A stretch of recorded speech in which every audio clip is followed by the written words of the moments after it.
Hello learners. Today we will be covering reading ethnographies in BSOE 144, Block 1, Themes in Ethnography, Unit 1, Let's understand ethnography, and Unit 2, Colonial Ethnography.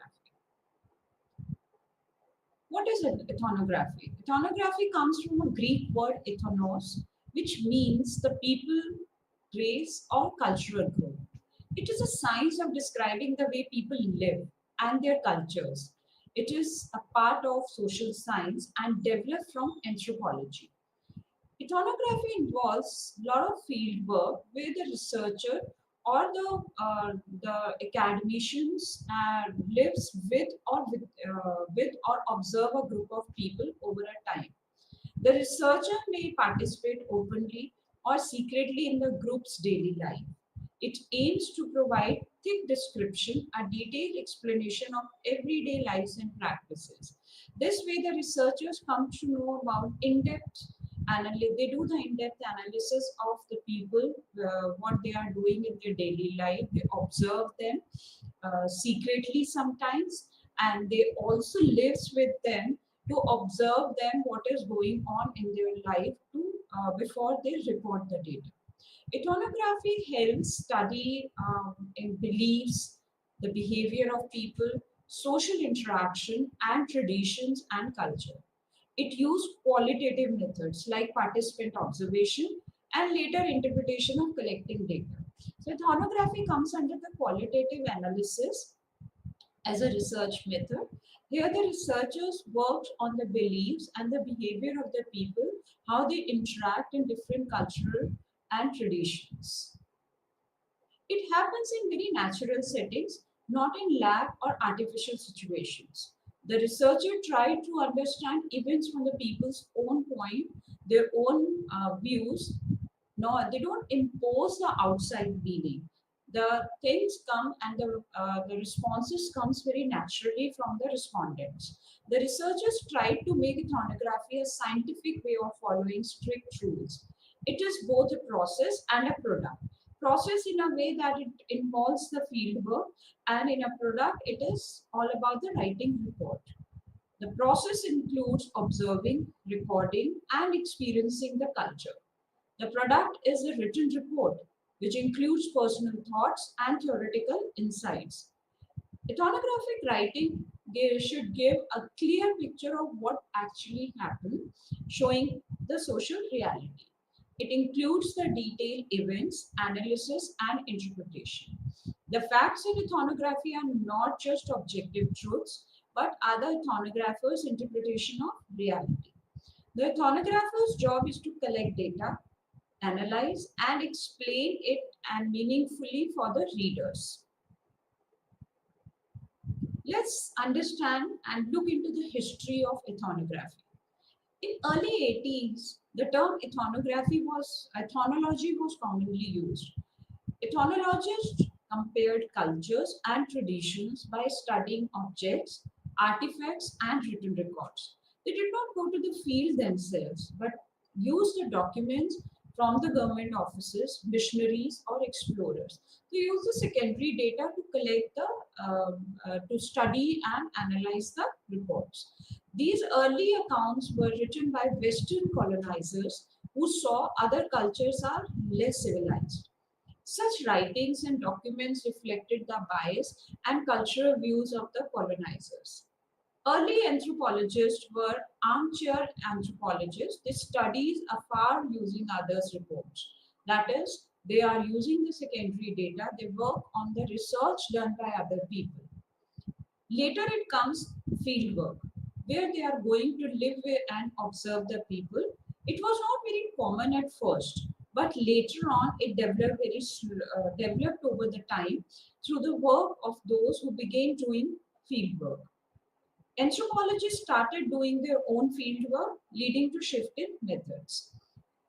In this way, the ethnography came to mean first-hand study of people, combined with theoretical and comparative analysis, focus on real life, detailed observation of social life and culture.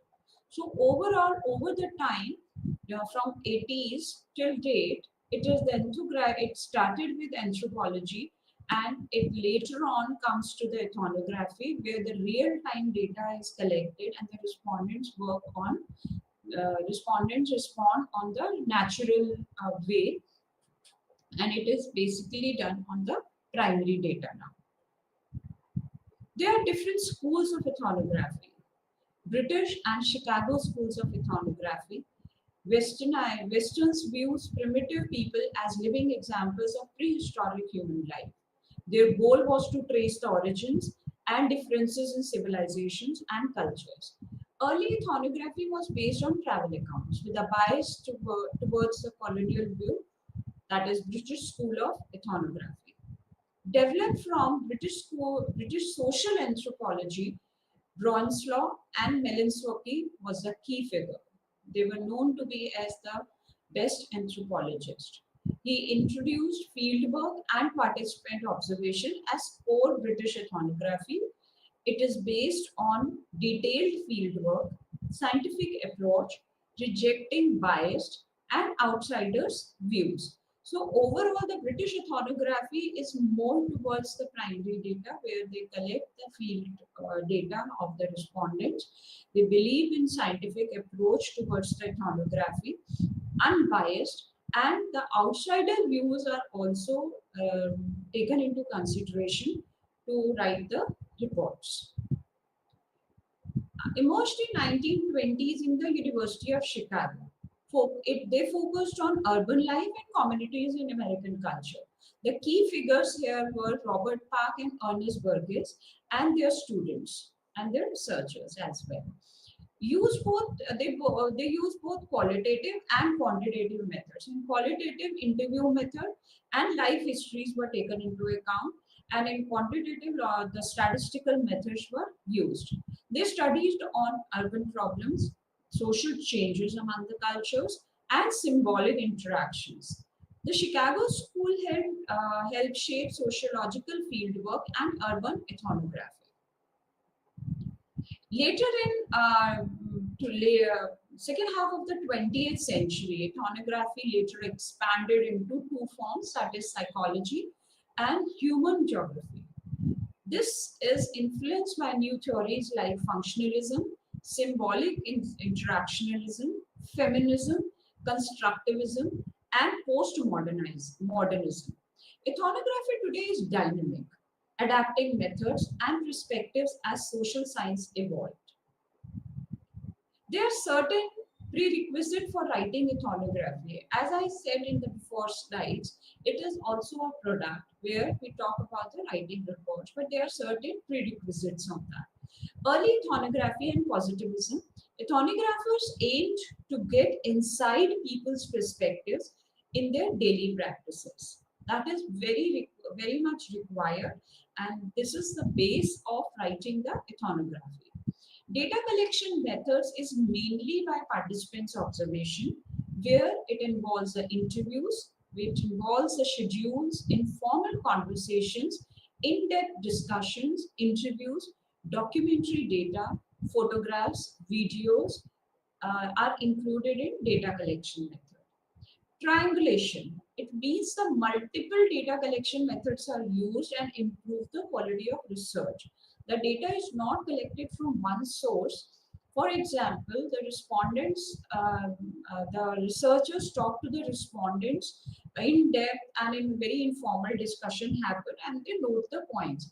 Sometimes they get into the scheduled information, or maybe the different question, they structure the different questionnaire which are close-ended also, or maybe depends on the documentaries. Videos are involved in that. Even the written material which is available, the observation of the researcher plays a very important role in this. It helps compare what people say versus what they actually do. This leads to more complete and accurate understanding of the culture. Data analysis. Data analysis is done on inductive thematic analysis. Data is grouped into themes. Then researchers build tentative theories based on the field findings. Ethnographers consider several core ideas while analyzing data. When it comes to analysis of entire data, it comes to the holistic perspective, which look at the whole cultural context overall, contextualization, where it focus on understanding the behavior within their specific cultural and social settings. Emic perspective, that is the insider view, whereas the etic perspective refers to the outsider view, that is the researcher's interpretation, and emic perspective is insider view, that is the participant perspective. And finally, the non-judgmental view. It's not ranking or judging cultures, but understanding them as what they are naturally. Let's get into the detail of all these perspectives. Let's see the holistic outlook. Holistic approach is to understand the entire social group. This includes studying various aspects like history, economy, religion, politics, environment. The holistic view helps in understanding deep cultural meanings, seeing how different aspects of life are interconnected. For example, knowing a group's history helps explain their religion, rituals, and traditions, and their beliefs. The social science is very complex sometimes and has multiple layers. So, holistic thinking reveals the social whole. Let's see what does it mean by contextualization. Contextualization is placing the observation made on the field within the social context would provide a larger perspective. The ethnographer, taking into account the larger context of gender roles and such contextualization, might help grasp social life. Let's take another example where on reaching puberty, the girls themselves are absent from the schools because of lack of hygienic toilets. Then it understood that due to lack of infrastructure, the girls' education takes a backseat. The girls sometimes are demotivated to come to school because of the lack of infrastructure. So it is very essential to move beyond the immediate cultural sense uh, and contextualize the data within the larger perspective. Emic and etic perspective. Emic perspective is insider's view.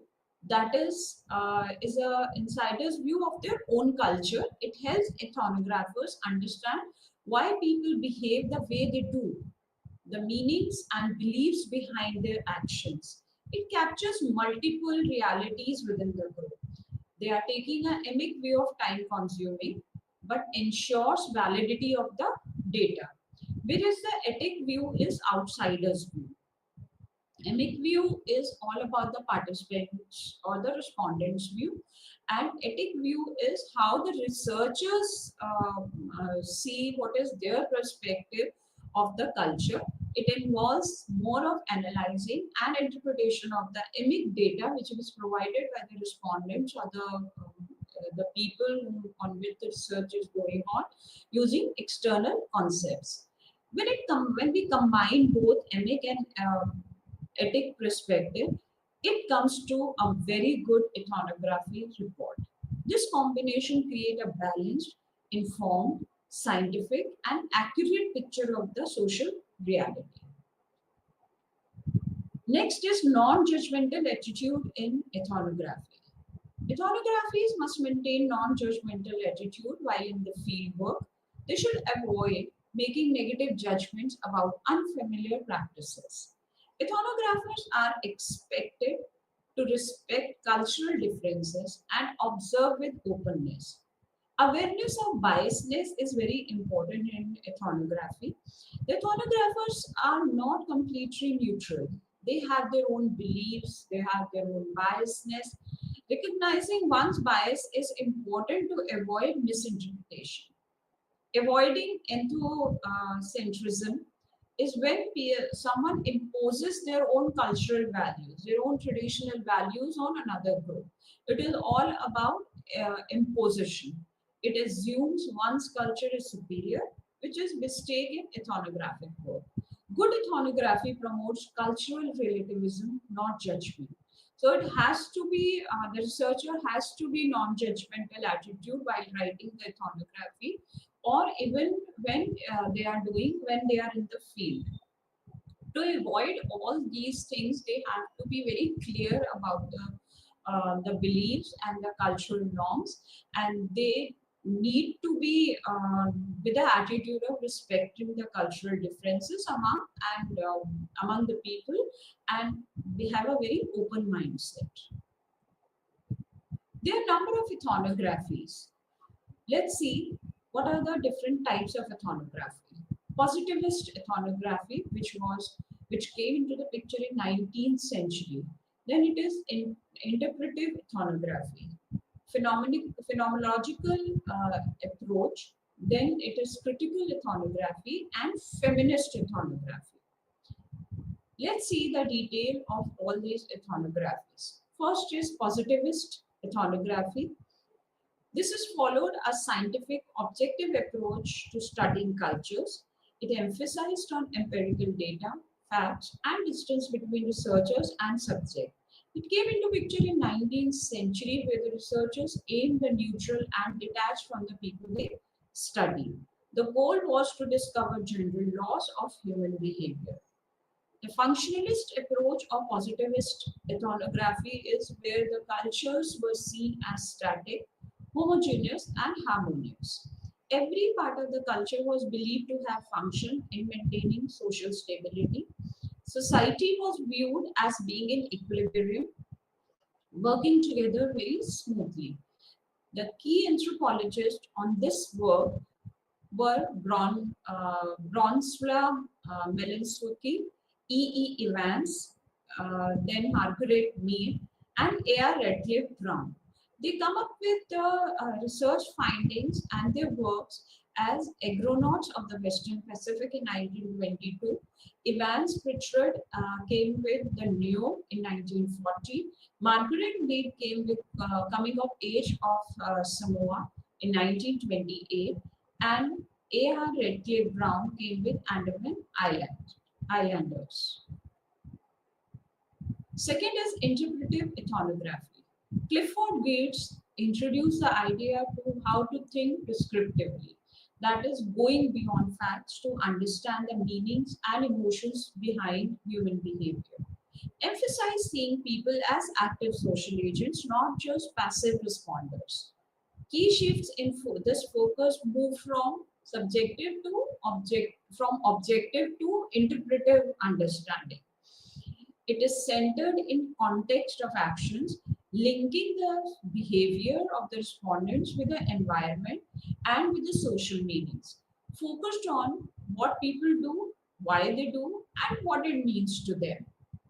So it is all about the interpretation of their behavior, their belief, and how they are working. The interpretive understanding aim to understand the actor's point of view, not just describe it. The ethnographer's task became uncovering the logic behind action. It is, when we talk about the interpretation, it is more of an action based to make the cultural narrative insightful. It was given, the introspective understanding was given by Watson. Then it comes to the Gates Balinese cockfight example, where it shows a cultural event of cockfight in the rich meaning for participants. He argued that each cultural item only makes sense when placed in the social and symbolic context. So the interpretation is based on the descriptions, on the way of the actions people behave, and in the social situations, and the actions they have done, it is then gets into the interpretation. Phenomenological approach. It is all about the understanding of people's lived experiences. Ethnographers try to see the world from the actor's point of view. It is based on Alfred Kuntz's idea that humans organize experiences using categories. It is a categorization of the experience of the people. They define themselves, their values through their experience. Ethnographers study how people make sense of their everyday life. They aim to show the subjective experience and how people experience the world. Ethnographers write very reflexively by showing both the people's view and their own reflections. This combined approach is phenomenological approach, where the final text allow readers to understand and interpret meanings on their own. So it is all about based on the experiences in a very synchronized manner. Critical ethnography. Critical ethnographies are more of larger systematic issues.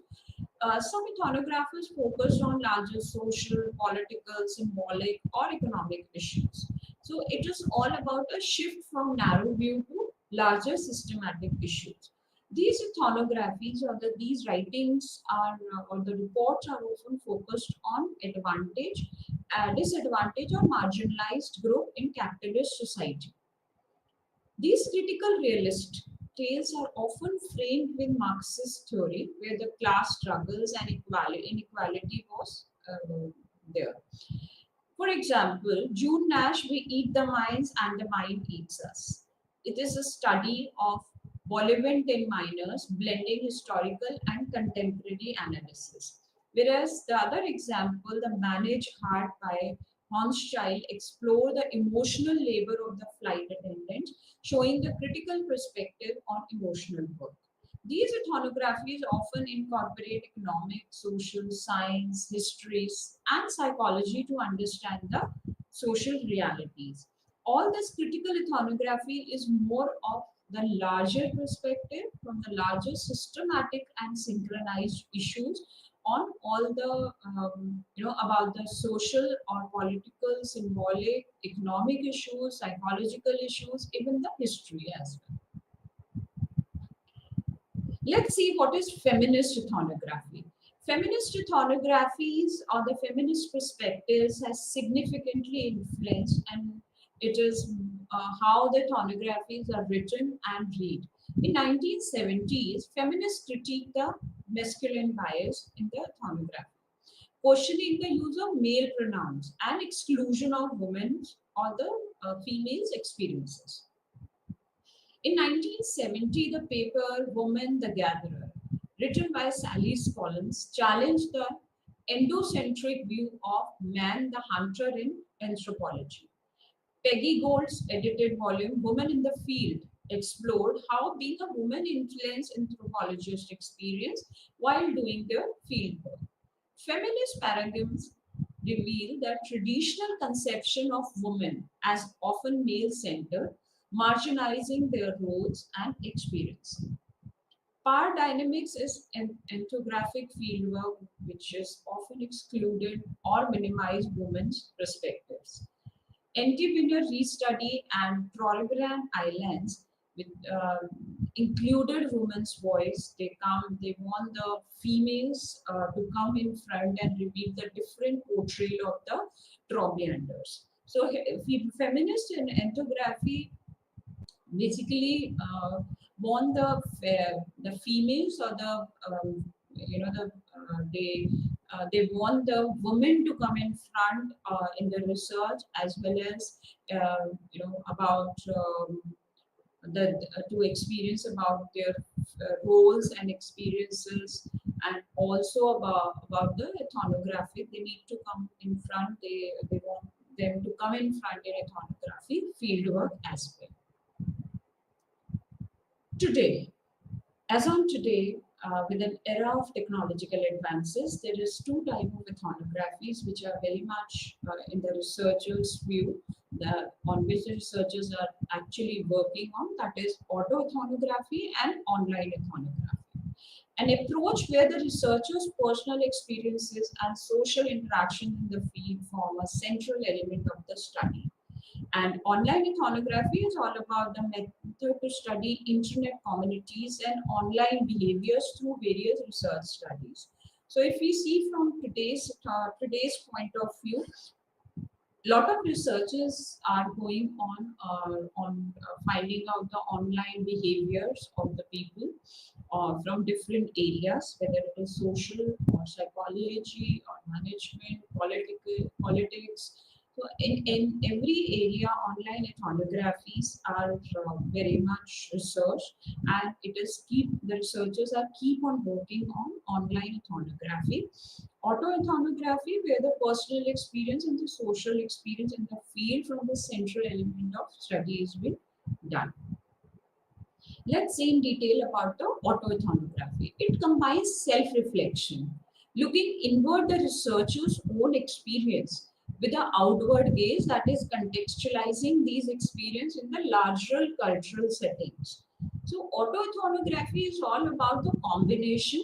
The key aspects are subjectivity of the researcher is embraced as a part of methodology. The researcher's personal narratives and experiences are analyzed in relation to the culture being studied. Historical context on autoethnography takes shape in 1980s, where the self-observation and confessional tales existed in somewhere in 1960s. So there were two significant work which was done in 1992 to formalize about this approach. It was Anthropology and Autobiography by Judith Oakley and Helen Colloway, and An Invitation to Reflexive Sociology by Perry Bourdieu. Let's see in detail about the online ethnography. The key concepts in terms of virtual are more of virtual ethnography,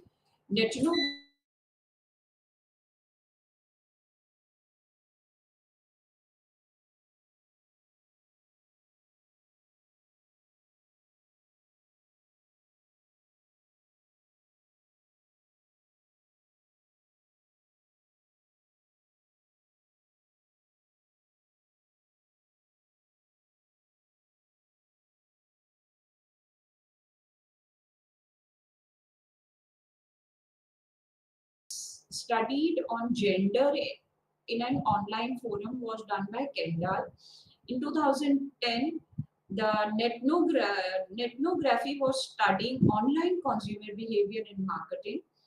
In 2013, further done by Coleman, where he focused on hacker community through online ethnography. There are different phases which were outlined, all these ethnographies in 2009. Then the internet as a domain of identity formation and unique social formations were studied. Applying offline methods to online research was focused on, and it was also seen as a multi-model approach where using text, videos, audio data while using connecting online behavior to offline context. The main significance of online and the main importance of online ethnography has opened new avenues for the researcher for understanding everyday life, consumer behavior, and identity formation. So a lot of studies are still going on online ethnographies, where the reports are coming up with different cultural behaviors and everyday life of the people on online, and even sometimes focused on the online behavior only while working. Work from home is one factor where the online ethnography also took a flight off. Colonial ethnographies. The origin and development of colonial ethnographies was in 1816 by Eddie Dobbins. He wrote Hindu manners, customs, and ceremonies, where the early documentation was done.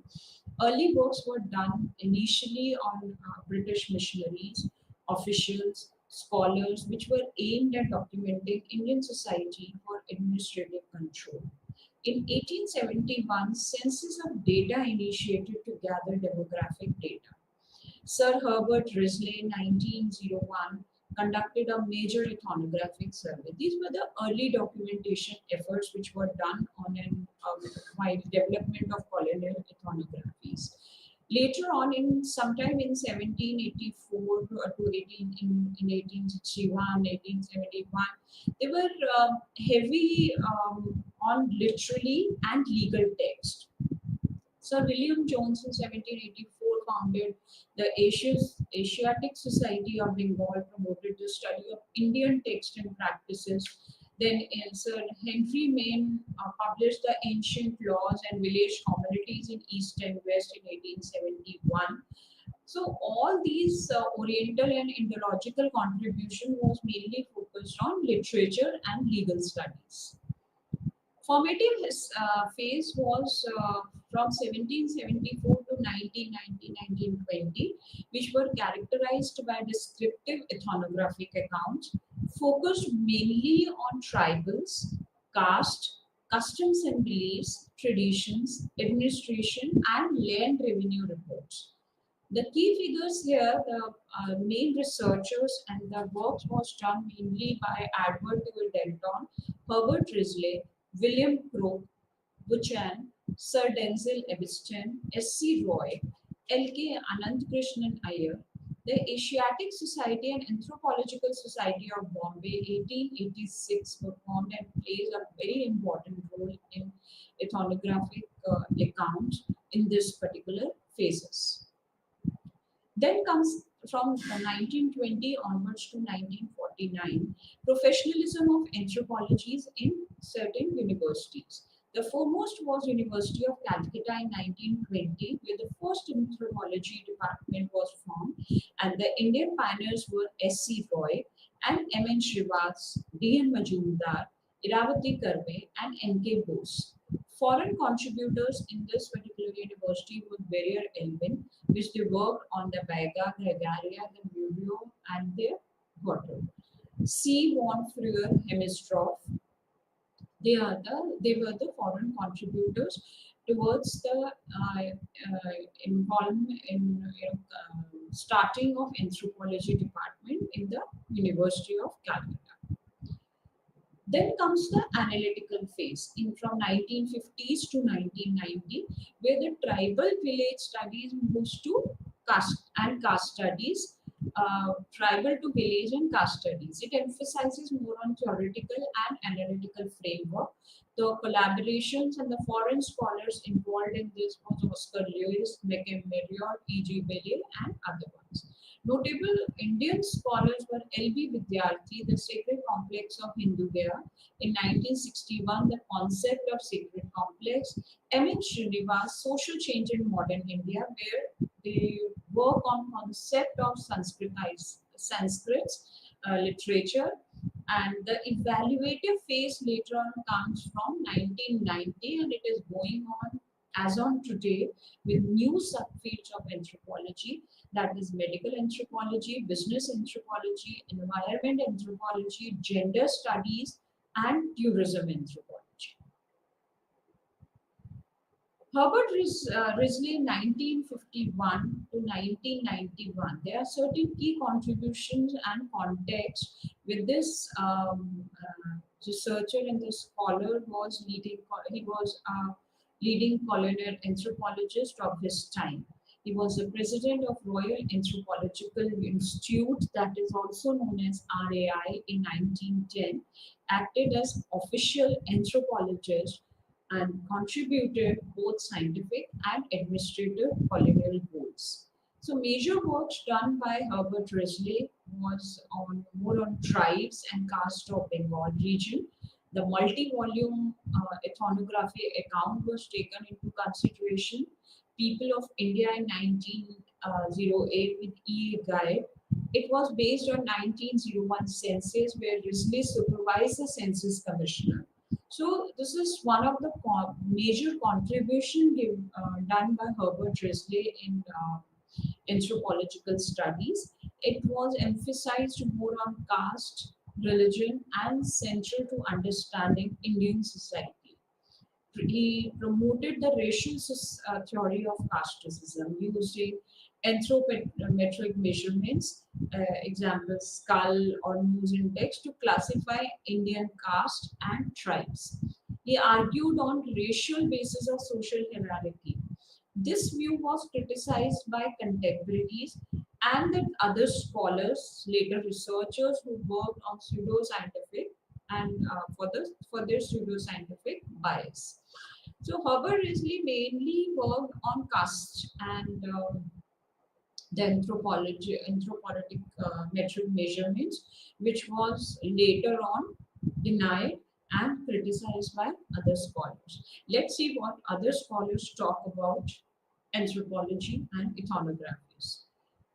Christoph von Führer Hemfrott in 1909 to 1995, who was an Austrian anthologist who conducted the in-depth fieldwork in India and Nepal over 4 decades. So major work and field studies was done by him, like the Naked Nagas in 1930, where travelogue based on fieldwork in the Naga Hills. They offered early insights of Naga social and cultural life. The Changes jungle folk of Deccan in 1943 was focused on forest dwelling, hunting gathering tribes in Andhra Pradesh, described their social structures and livelihood issues. The Rajgonds of uh, Adilabad Myth and Ritual in 1948, detailed studies were done on Rajgonds. It included the policy recommendations and welfare measures for tribal development. He also worked on Apantis in Arunachal Pradesh, where where it is Apantis are found to be more advanced due to isolation from external contact. He inspired his theory of isolationism in tribal development. So Christopher von Fuhr's main work was on development or coming up with theory of isolationism, where the Apprentice in Arunachal Pradesh were found to be more advanced, more better living style from as they are into the isolation from the external contact. There were other field studies also which was done in detail overall in India and Nepal regions for over around 4 decades of all these studies were done. The key concepts and the theoretical contribution of his was mainly isolationism theory, which was argued that tribal groups develop better in isolation. They have their own tribe, they have their own culture, they live within that isolated culture only. They don't have any interaction from the outside world. So for them, it is seen that that is their world, that is they considered their own tribe as the entire world, and they suggested minimal external interference. There's no control contact from outsiders. Even they don't allow the outsiders to come within that geographical area or come from outside and interrupt in their living style. They emphasized on independent, autonomous development of their own tribal communities. So he also criticized loss of forest rights and land alienation. He advocated the tribal rights, warned against the intrusion and new board breakers, a metaphor for settler encroachment disrupting the tribal life. So these were the theoretical contribution which was given by Christopher von Hemistrop.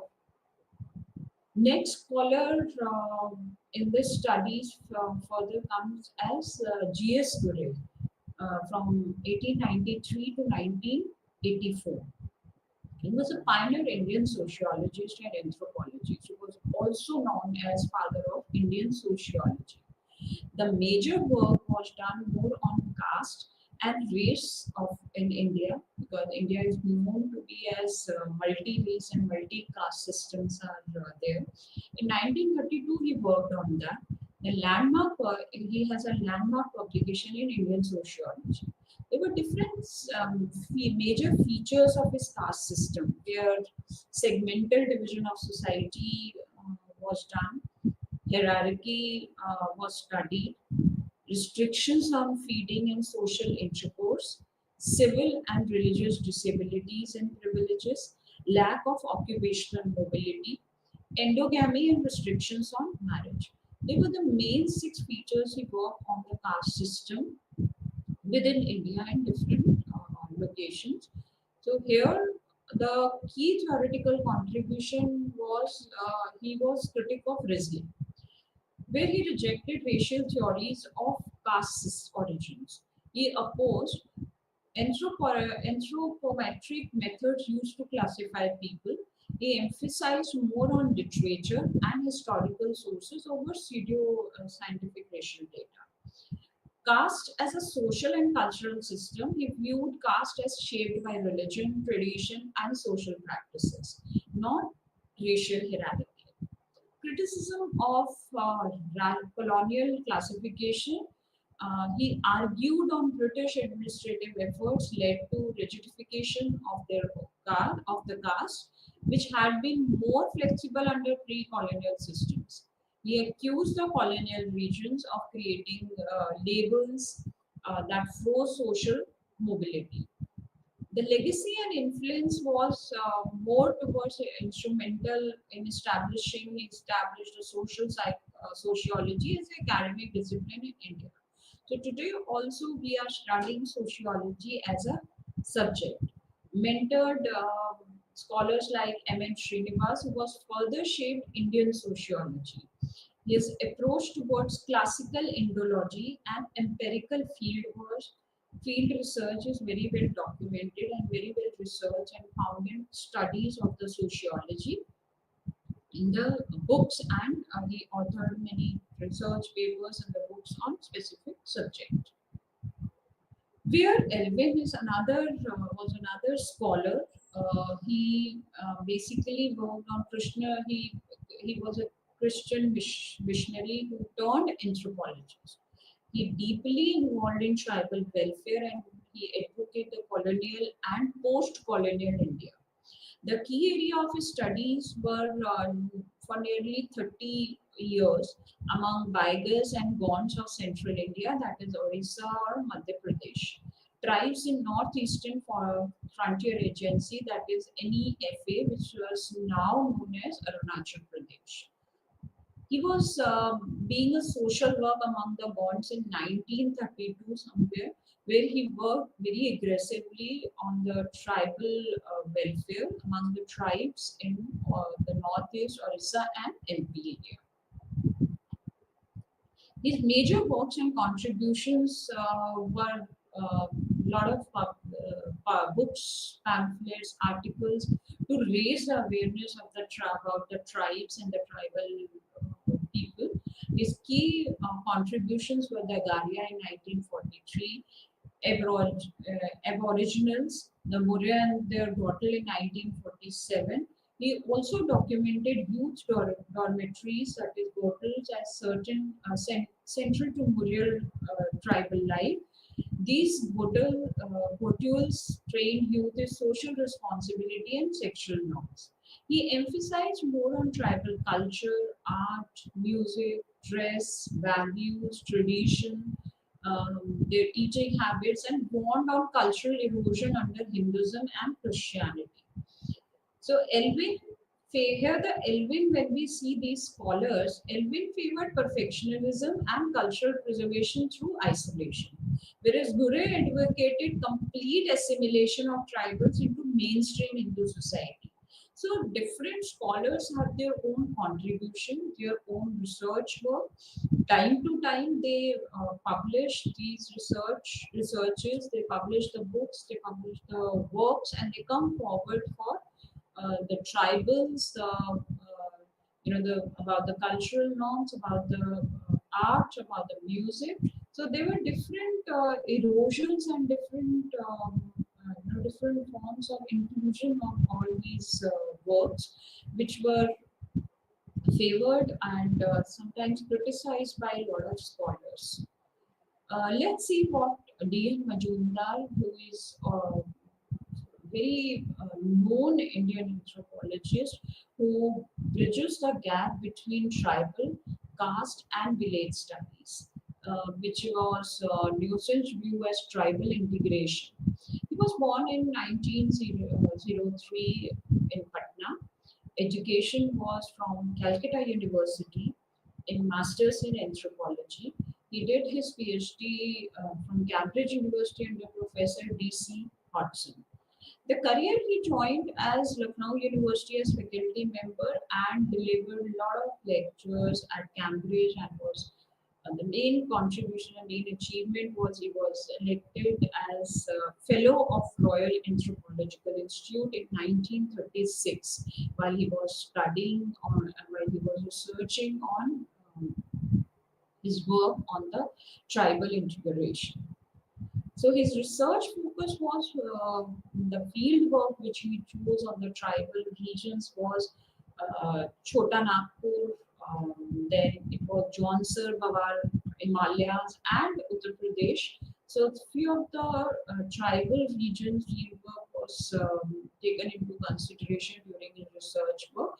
In 1941 census, Anthropological Survey of United Provinces, in that he was involved in that, and his major publication was done a tribe in transition, and it is a study of cultural pattern in 1937, the first systematic study on the impact of modern civilization on tribal community.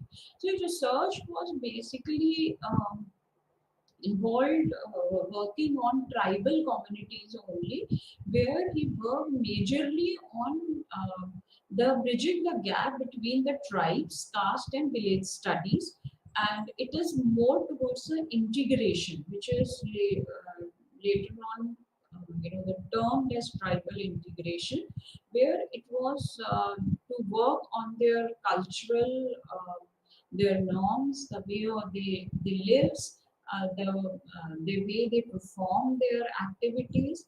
The other major publication were Races and Cultures of India in 1944, The Caste and Communication in Indian Village in 1958, and the Himalayan Voluntary in 1962. So few of the major publications was done by Dr. B.N. Majumdar, which was very well known as an anthropologist worldwide, and the researches are very well known and taken into consideration into the further research work. So further, the theoretical contribution of his was he was rejected both uh, a complete assimilation, which was given by Gure, and isolationism that was given by Elvin and Hemistro. In our previous slide, I have mentioned that Elvin favored perfectionism, protectivism, and cultural preservation, and Gure advocated complete assimilation, where we later see in the further researches, Dr. D.N. Majumdar rejected both. He advocated integration of tribe. It is not even assimilation, it is not isolation. It is an integration of tribe into mainstream Indian society, allowing adaptive transformation without cultural annihilation. So he worked basically on how to integrate the village or the mainstream of the Indian society, the tribes or the cultural norms comes and integrate with the Indian society without hampering the culture, their own culture, their tradition, their norms. The pioneer of village studies was among early Indian scholars who shifted focus from just tribes to caste and ruler society. Prominent figure in village study movement in 1950 alongside was M.N. Srinivas, Kathleen Bo, Oscar Lewis, Kim Marriott, and Pauline Polinda. And village studies were explored by caste, kinship, marriage, family, religion, and agrarian structure. So about further about integrating all these things into from tribal to mainstream, it is the focus is more on the integration, not only a shift but to adaptive transformation of the tribal community to the village society as well. Later, further studies we can see on John Henry Hutton from 1885 to 1968, where the British anthropologist and the colonial administrator is known for ethnographic works on the tribes of Northeast India and overseeing the 1931 census of India.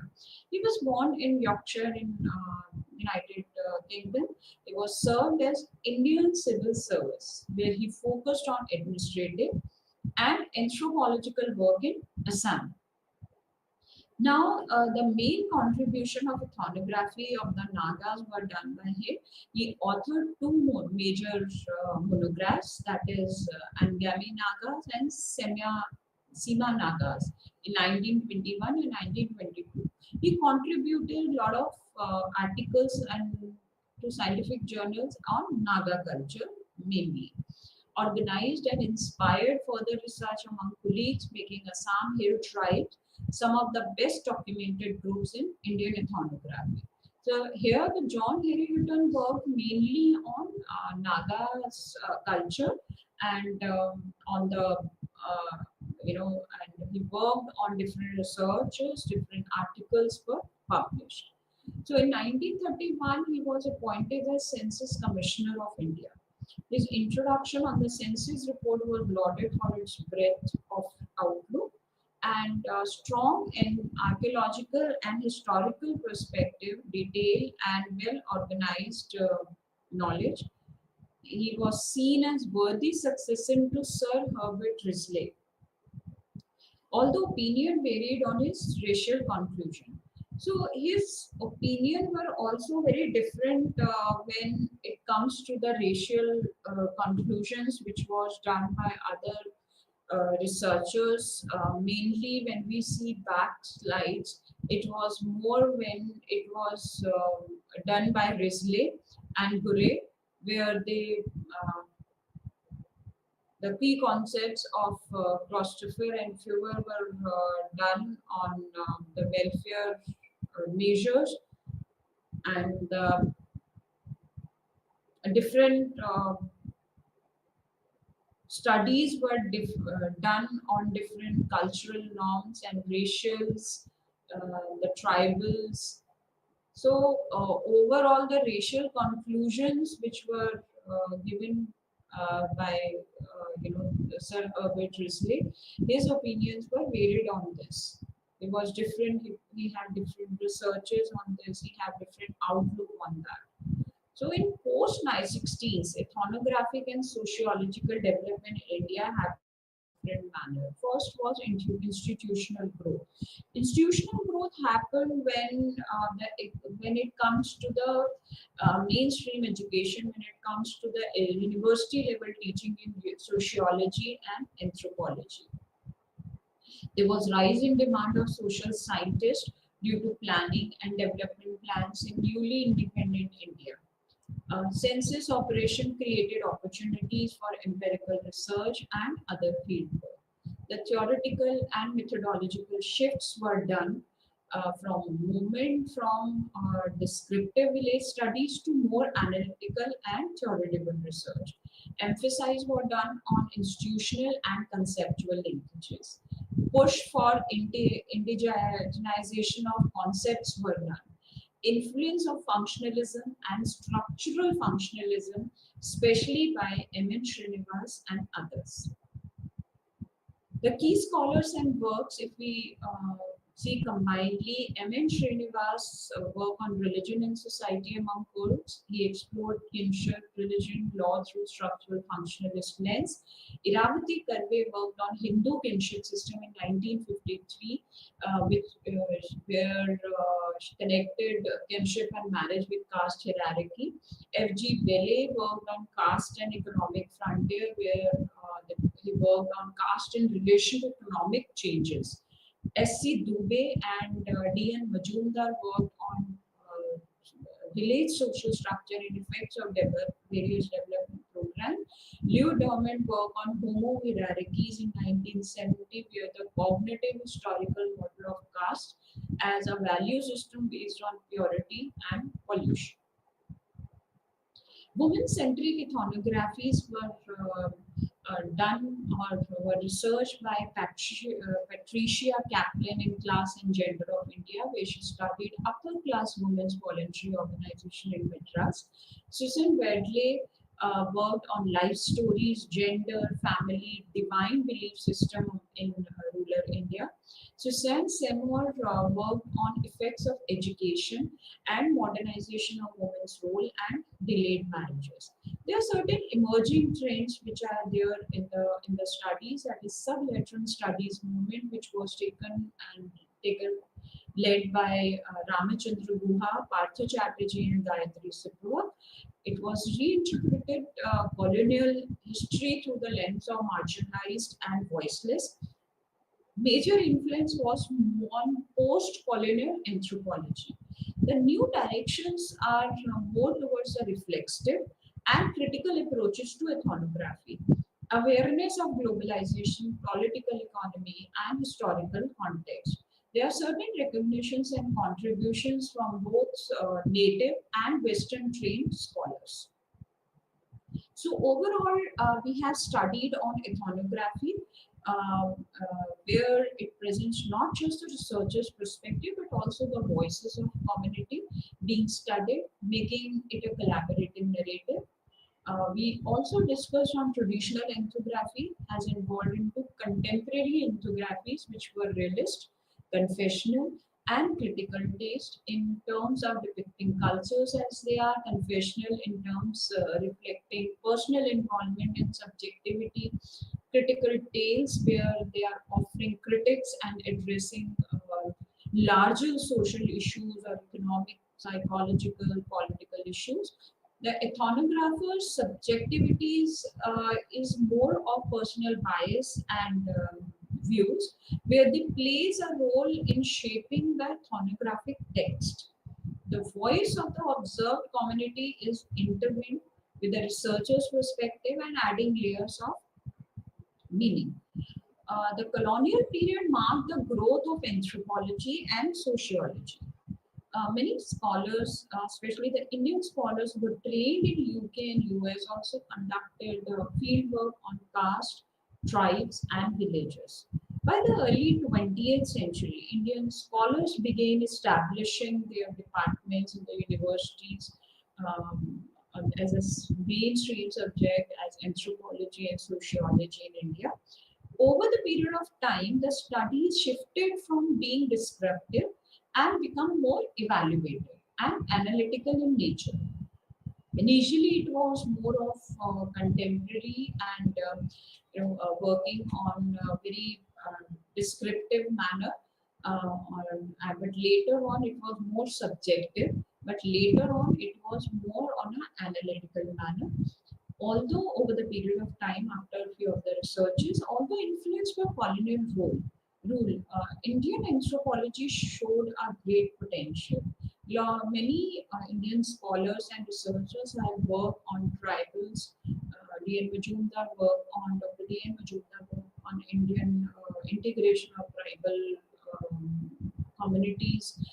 Different scholars worked on the caste, the culture. They worked on the different norms and want to integrate the communities without hampering their cultural values in the communities. And moreover, it is more moving the studies and the ethnography are working on moving towards reflexive and self-aware studies were done in a positive trend in modern anthropology. So overall, when we see the ethnographies, it is the movement of ethnography. We talk about the understanding, the main theme about what the ethnography is all about, how the researchers work, how what is all about the role of qualitative research, but it is now coming to the quantitative also, and it's a mixed method research also has been done from moving from contemporary ethnographies to critical ethnographies and analytical ethnographies are further researches have been becoming more you know, in the latest developments. And there are many scholars and the researchers who are working on post researches on the apart from the colonial rule. The period of anthropology and sociology have marked a very growth in the colonial period, and now the reflexive and positive trend with the modern anthropology is coming on the way, and social sciences and ethnography has its own stand in the entire research studies. Thank you so much. That's all for today. Namaste.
ఈరోజు మనము ఒక అంతర్జాతీయ సంస్థల్లో అంతర్జాతీయ సంస్థల చరిత్రలో ఒక కొత్త ఘట్టము, ఒక కొత్త సంస్థ, ముందెన్నడూ లేనిది ఒక కొత్త అంతర్జాతీయ సంస్థ గురించి మనము చర్చించబోతున్నాం. అదేంటంటే ఐక్యరాజ్య సమితి, యునైటెడ్ నేషన్స్ ఆర్గనైజేషన్. అయితే మనము దీనికంటే ముందు ఏం నేర్చుకుందామంటే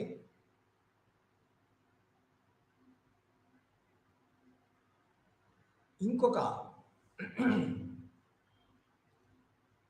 సంస్థ, అంతర్జాతీయ సంస్థ, అది కూడా మీకు జ్ఞాపకం ఉందనుకుంటున్నాం. ముఖ్యంగా చరిత్ర చదువుకున్న వాళ్ళకి అది ఇంటర్మీడియట్ కానీ తర్వాత ఐసిఎస్సి, సిబిఎస్సి 1+10+2 కానీ బాగా చదువుకుంటారు. అది ఇదివరకే ఒక అంతర్జాతీయ సంస్థ ఉంది, కానీ అది పేలైంది. అనేక కారణాల వల్ల పేలింది.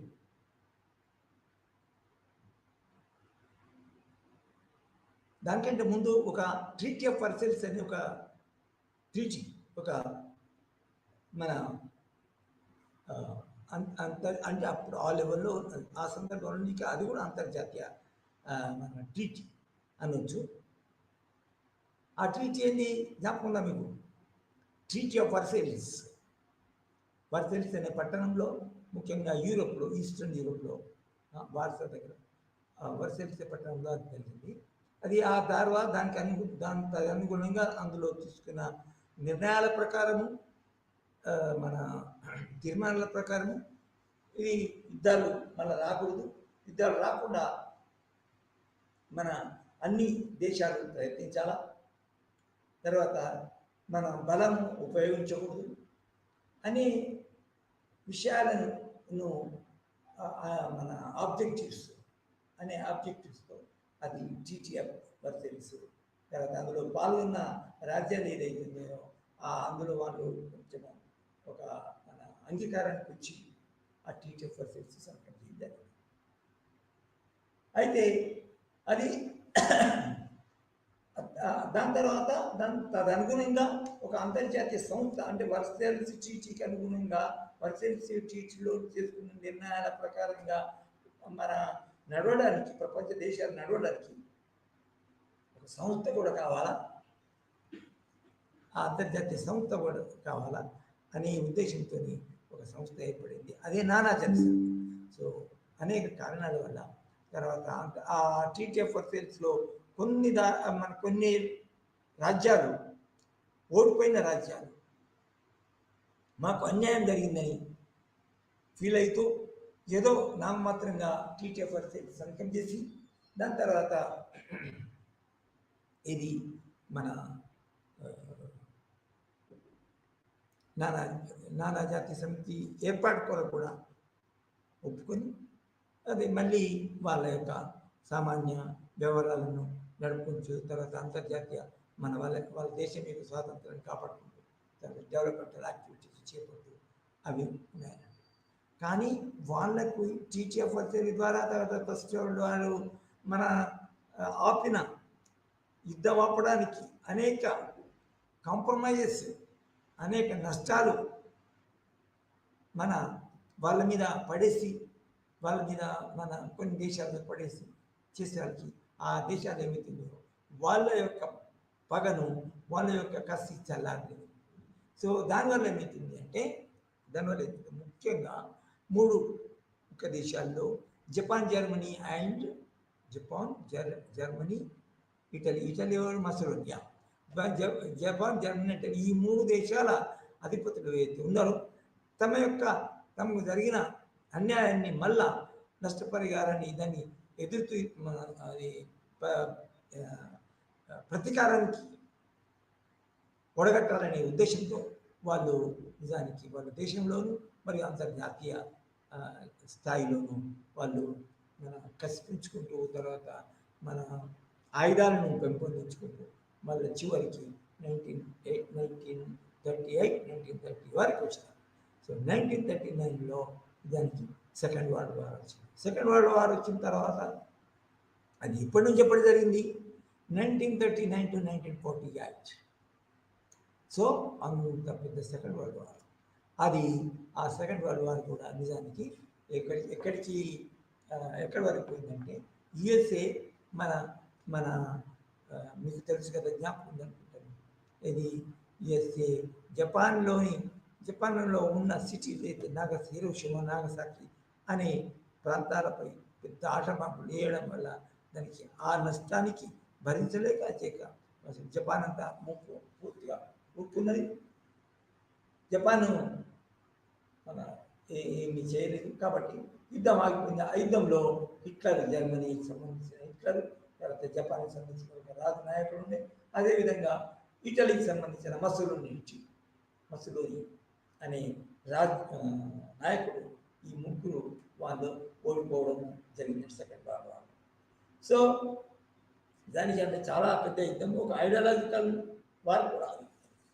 సో అది చివరికి 1949లో అయిపోయిన తర్వాత అప్పుడు అనేక మంది ప్రపంచ శాంతిని కోరేవారు, లేదా ప్రపంచం యొక్క ప్రజల యొక్క సంక్షేమాన్ని ఆకాంక్షించేవారు కొందరు ముందుకొచ్చి వాళ్ళు మళ్ళీ కొత్త ఇది నానాజాతి సమితి కంటే ఎక్కువ ఉపయోగపడే, ఎక్కువ పవర్ఫుల్, ఎక్కువ అధికారాలు, ఎక్కువ కవరేజ్, ఎక్కువ రంగాలలో బాగా పనిచేయని ఉద్దేశంతో ఈ మన ఐక్యరాజ్య సమితిని స్థాపించుకోవడం జరిగింది.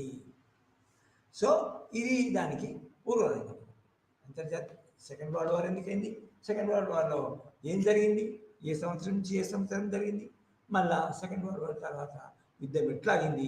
తర్వాత యుద్ధంలో ఏ విధంగా మన ఒక ప్రపంచానికి ఒక రకమైన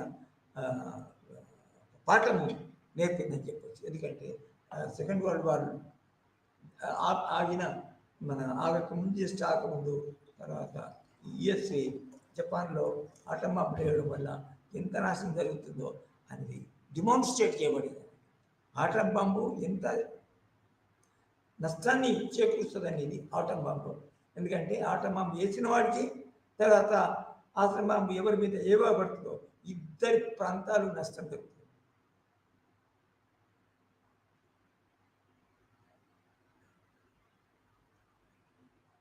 సో అటువంటి యుద్ధం మళ్ళీ ఎప్పుడు రాకూడదు అనే ఉద్దేశంతో ఈసారి నానాజాతి సమితి ఎక్కువ రంగాల్లో పనిచేయడానికి, నానాజాతి సమితి ఎక్కువ పవర్ఫుల్ ఉండేట్టు, తర్వాత నానాజాతి సమితి కంటే మంచి ఆర్గనైజేషన్స్, మంచి మన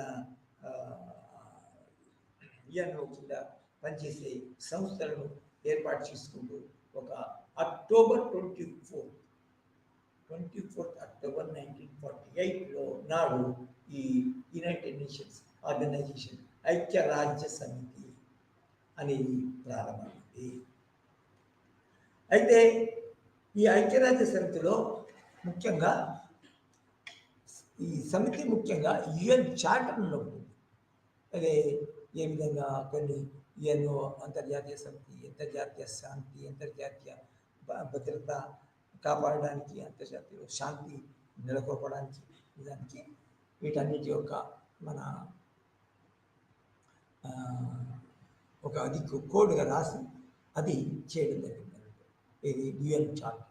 సో యుఎన్ చార్టర్లో ఉన్న మన ఇది ఉద్దేశాల ప్రకారం ఈ మన ఐక్యరాజ్య సమితి దానికి నడుచుకుంటున్నారు. సో అయితే అతడు నిజానికి ఈ ఐక్యరాజ్య సమితి ఏర్పడిన తర్వాత చాలా ఫాస్ట్గా డెవలప్ అయింది. చాలా ఫాస్ట్గా ఇదివరకు మెంబర్స్ కానీ దేశాలు మన ఇందులో మెంబర్స్ కావడము, తర్వాత దానివల్ల లాభం పొందడము కూడా జరిగినాయి.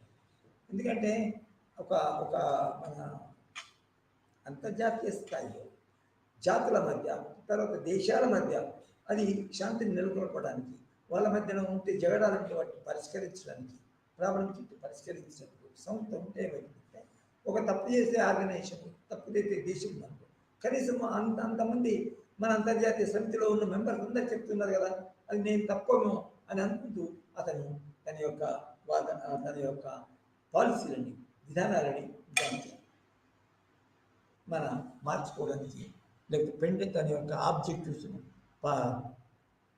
ఏమంటారు దాన్ని మన పొడిగించడానికి కూడా వాటి సాధించడం వాటిని నెరవేర్చడం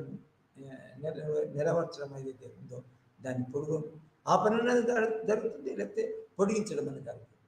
సో కొంత కాకుండా కొంత చాలామంది మనల్ని ఏమనుకుంటున్నారు అనే తప్పు చేసే రాజ్యం ఏదైతే ఉందో తప్పు చేసే రాజ్యం యొక్క నాయకుడు ఏదైతే ఉన్నాడో రియలైజ్ అయ్యి తన యొక్క చేసే దుర్మార్గాలు దురాక్రమణలు అగ్రెషన్ మరి ఈ పాలసీలు అవన్నీ మానుకుంటారు.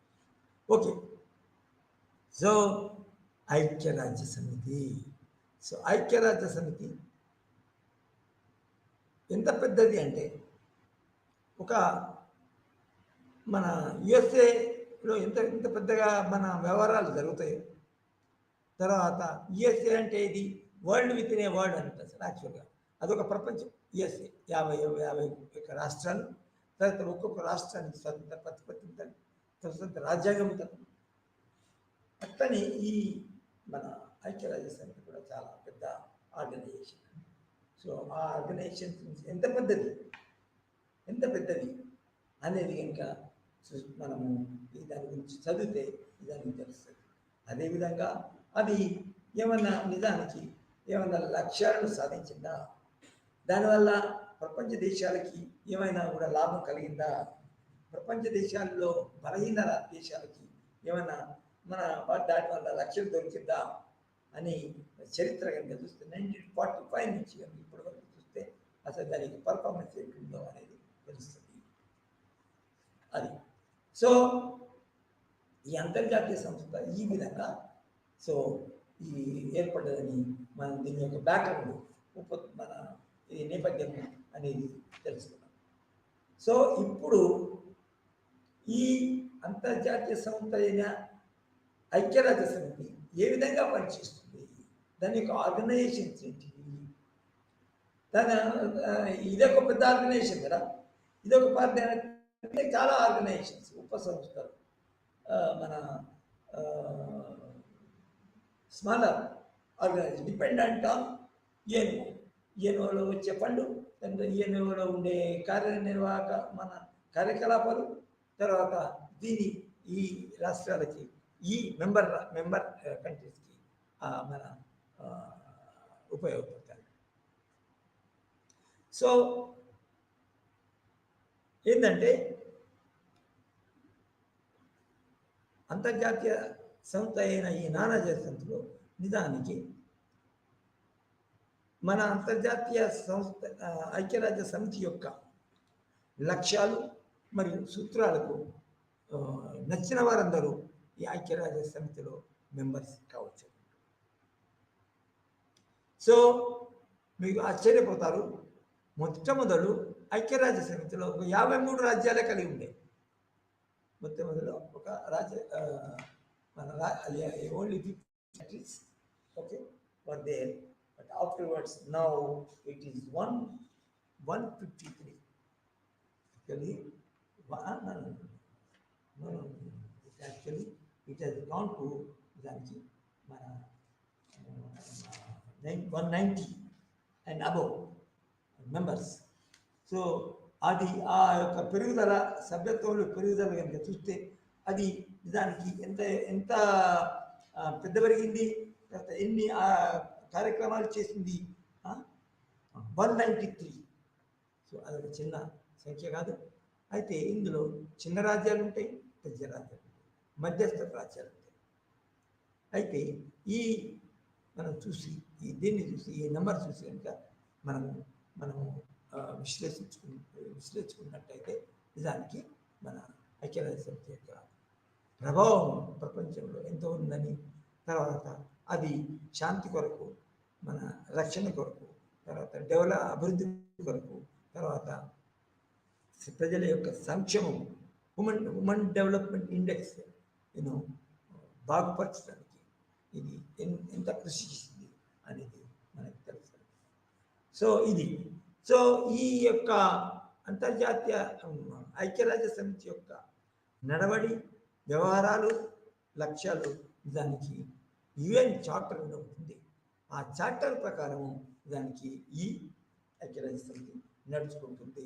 తన దగ్గరికి ఏదైనా కాంప్లైంట్ వచ్చిన తర్వాత ఇద్దరుగా 2 దేశాలు పక్కపక్కన దేశాలు సామాన్యంగా ఈ ఘర్షణలు వస్తాయి కదా, ఆ ఘర్షణలు చూసుకున్నప్పుడు ఎంత మన నేను మా యొక్క నేబరు లేదా పక్క దేశము మా మీద అటాక్ చేస్తుంది, లేకపోతే మా యొక్క మన ఇది లిటోరల్ వాటర్ అంటే సముద్రపు కూడా సముద్రం పక్కన ఉన్న దేశానికి హక్కులకి కానీ హక్కులను భంగపరుస్తూ మన వాటర్ లోపలికి రావడము, తర్వాత ఈ దేశంలోని కిషోర్ అంటే మన ఇది గట్టు వరకు రావడము, అంతర్జాతీయ సూత్రాలకు వ్యతిరేకంగా మీదికి రావడము, ఇట్లా చేసినప్పుడు ఏదైతే ఎఫెక్ట్ అయిందో, ఏదైతే దాని ప్రభావం గురి అయిందో, లేకపోతే దానికి బాధకు గురైందో అది దానికి ఎన్ఓలో కానీ సెక్యూరిటీ కౌన్సిల్లో కానీ ఈ కంప్లైంట్స్ ఇవ్వడానికి అవకాశం.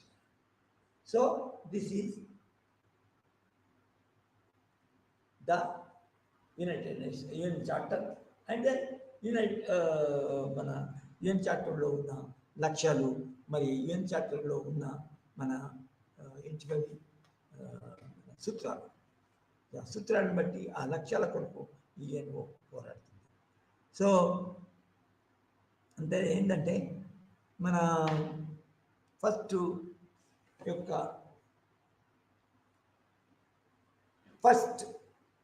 aim and objective of the United Nations is peace and security. ప్రపంచంలో శాంతిని, భద్రతను నెలకొల్పడము, ఏర్పాటు చేయడము, ఒకవేళ సమస్యలు వస్తే ఆ శాంతిని కాపాడడానికి అనేక చర్యలను చేపట్టడము అనేది ముఖ్యమైన లక్ష్యము. రెండవ లక్ష్యం ఏంటంటే సభ్యరాజ్యాలలో ఓన్లీ సభ్యరాజ్యాలు, ఎందుకంటే అప్పుడు నిజానికి మొట్టమొదటి 53 దేశాలు కాకుండా చాలా వేరే దేశాలు, స్వతంత్ర దేశాలు కూడా ఉన్నాయి. కానీ అన్ని దేశాలు ఈ మన అంతర్జాతీయ ఈ ఐక్యరాజ్య సమితిలో మన ఇది సభ్యత్వం తీసుకోలేదు. కానీ అయినా కూడా ఈ ఐక్యరాజ్య సమితి ఈ 53 రాజ్యాల యొక్క మన సెక్యూరిటీ, భద్రతను కాపాడడానికి ఫ్రెండ్లీ రిలేషన్స్, స్నేహపూర్వక వాతావరణం ఏర్పరిచి స్నేహపూర్వక అంతర్జాతీయ సంబంధాలను నిలుపుకోవడానికి ప్రయత్నిస్తుంది ఇది ఐక్యరాజ్య సమితి. అది రెండవది. తర్వాత ఇంకోటి ఏంటంటే దేశాలలో అంటే తన యొక్క మెంబర్ కంట్రీస్ తన సభ్యత్వంలో తన సంస్థలు సభ్యులుగా చేరిన దేశాల యొక్క మన కోఆపరేషన్ సహకారంను పెంపొందిస్తూ ఆ సహకారం ద్వారా మన ఆర్థిక మరియు సాంఘిక మరియు సాంస్కృతిక మరియు మానవత మన దృక్పథంతో ఈ రంగాలలో ఈ అనేక మన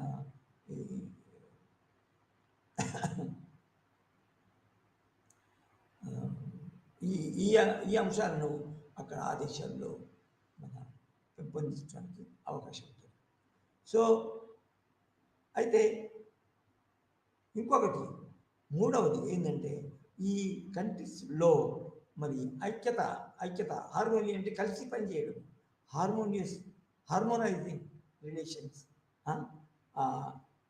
among the member countries, among the member nations in attains their aim. అంతేకాకుండా ఇంకొక ముఖ్యమైన లక్ష్యం ఏంటంటే ఈ వచ్చే జనరేషన్స్ కొత్తగా పుట్టి వచ్చే యూత్ మన బాలబాలికకి యూత్కి వీరందరి కొరకు వాళ్ళ యొక్క సంక్షేమాన్ని కొరకు దానికి ఇది మన వచ్చే జనరేషన్స్కి అందరికీ ఇది వాళ్ళ యొక్క బాగోగులు వాళ్ళ సంక్షేమం కొరకు దానికి ఇది ఆ, మన ప్రయత్నం చేస్తుంది. అదేవిధంగా ఈ ఐక్యరాజ్య సమితికి కొన్ని ప్రిన్సిపల్స్, అంటే ప్రిన్సిపల్స్ సామాన్యంగా ఏంటంటే కొన్ని మనం ఇప్పుడు గాంధీకి ఉంది కదా, Gandhi aims and objectives. Gandhi means and అతను ఏమంటాడు, గాంధీ ఏ లక్ష్యాలు ఉన్నాయో అటువంటి మన మార్గాలు కూడా ఒక వ్యక్తులు కానీ, లేకపోతే సమాజాలు కానీ, లేకపోతే దేశాలు కానీ వాళ్ళు మీన్స్ అండ్ ఎండ్స్కి క్లోజ్ రిలేషన్స్, అంటే మంచి మీన్స్ మంచి ఎండ్స్, ఒక కొన్ని మంచి లక్ష్యాలను చేరడానికి, మంచి లక్ష్యాలను చేరడానికి మంచి నిజానికి మీన్స్, ప్రొసీజర్స్, పద్ధతులు అనుసరించాలి విధానాలు. అదేవిధంగా నిజానికి ఈ యుఎన్ఓలో కూడా కొన్ని ప్రిన్సిపల్స్ అనేటివి ఏర్పరచుకున్నాయి. ఆ ప్రిన్సిపల్స్ పాటిస్తూ దానికి ఈ మనం ఇప్పుడే చర్చించిన 4-5 లక్ష్యాలు ఉన్నాయి కదా, 4-5 లక్ష్యాలు ఉన్నాయి కదా, ఆ 4 లక్ష్యాలను చేర్చుకోవడానికి యుఎన్ఓ ప్రయత్నిస్తుంది. సో ఈ ప్రిన్సిపల్స్ అంటే మెథడ్స్, ప్రిన్సిపల్స్ ఏంటి అంటే, ఒక్కటి ఏంటంటే ఈ మెంబర్ కంట్రీస్ యొక్క సార్వభౌమ సమానత్వము. మెంబర్ ఈ 53 అప్పుడు 53 దేశాల యొక్క సార్వభౌమిక సమానత్వమును కాపాడడము. అదేవిధంగా యుఎన్ చార్టర్లో ఉన్న సూత్రాలు ఏవైతే ఉన్నాయో ఆ సూత్రాలన్నిటికీ నిజానికి మన నెరవేర్చడానికి, అవి సాధించడంలో ఉపయోగపడడానికి, సహకరించడానికి దానికి ఇది అప్లై చేయాలా అంటే యుఎన్ఓ దానికి మన పని చేయాలని కట్టుబడి ఉంటుంది. సో మూడవది ఏంటంటే దేశాల మధ్య, అంటే సభ్య దేశాల మధ్య మళ్ళీ, ఎందుకంటే మెంబర్ కంట్రీస్ కానప్పుడు వాటి దొరికిపోవడం, వాటి సహాయం చేయడం సాధ్యం కాదు. మెంబర్ కంట్రీస్ మధ్యన ఒక గ్రూప్ కానీ ఇంకొక గ్రూప్ మధ్య కానీ, ఒక దేశం కానీ ఇంకొక దేశం కానీ, లేకపోతే ఒక దేశంకు ఇంకొక కొన్ని దేశాల యొక్క సమూహము మధ్య ఇంకా సంఘర్షణలు, యుద్ధాలు ఏర్పడితే ఆ యుద్ధంలో అది ఆ యుద్ధాన్ని పరిష్కరించడం, సెటిల్మెంట్ మాత్రము దానికి శాంతియుత పద్ధతి ద్వారా, అంటే శాంతియుత మన ఇది అంతర్జాతీయ సంబంధాలు శాంతియుత పద్ధతి అంటే దౌత్య పద్ధతులను, డిప్లొమాటిక్ మెథడ్స్ ఉపయోగించి ఆ దేశాల మధ్యన అటువంటి సంఘర్షణ కానీ అటువంటి తగాదాలను పరిష్కరించడానికి ప్రయత్నం చేయడము. తర్వాత 4వది ఏంటంటే అంతర్జాతీయ, ఇప్పుడు కొన్ని దేశాల మధ్య, ఒక దేశం మధ్య, లేకపోతే కొన్ని దేశాలను ఒకవైపు, ఇంకా కొన్ని దేశాలు ఇంకొక వైపు, ఇవి మధ్య తగాదాలు కనుక వస్తే ఇది శాంతియుత పద్ధతిలో పరిష్కారానికి పాటుపడాలా అనేది రెండవది. అయితే మూడవది ఏంటంటే ఫోర్స్, డిఫెన్స్ ఫోర్స్, ఒత్తిడి అనొచ్చు, దాన్ని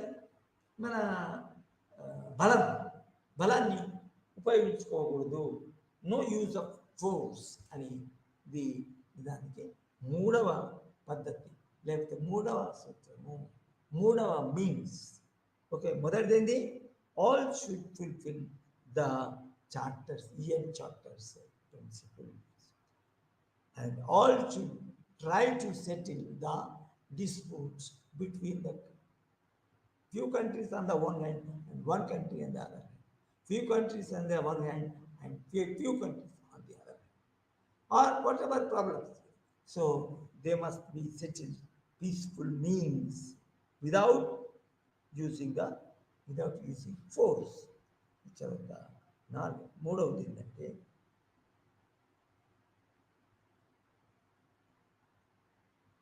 ఓకే, మూడవది దానికంటే ముందే ఏంటంటే దానికి మన ప్రతి మెంబర్ కంట్రీ యొక్క మన అంటే సార్వభౌమత్వాన్ని అది ఇంకొక కంట్రీ దాన్ని భంగం కలిగించుకోవద్దు.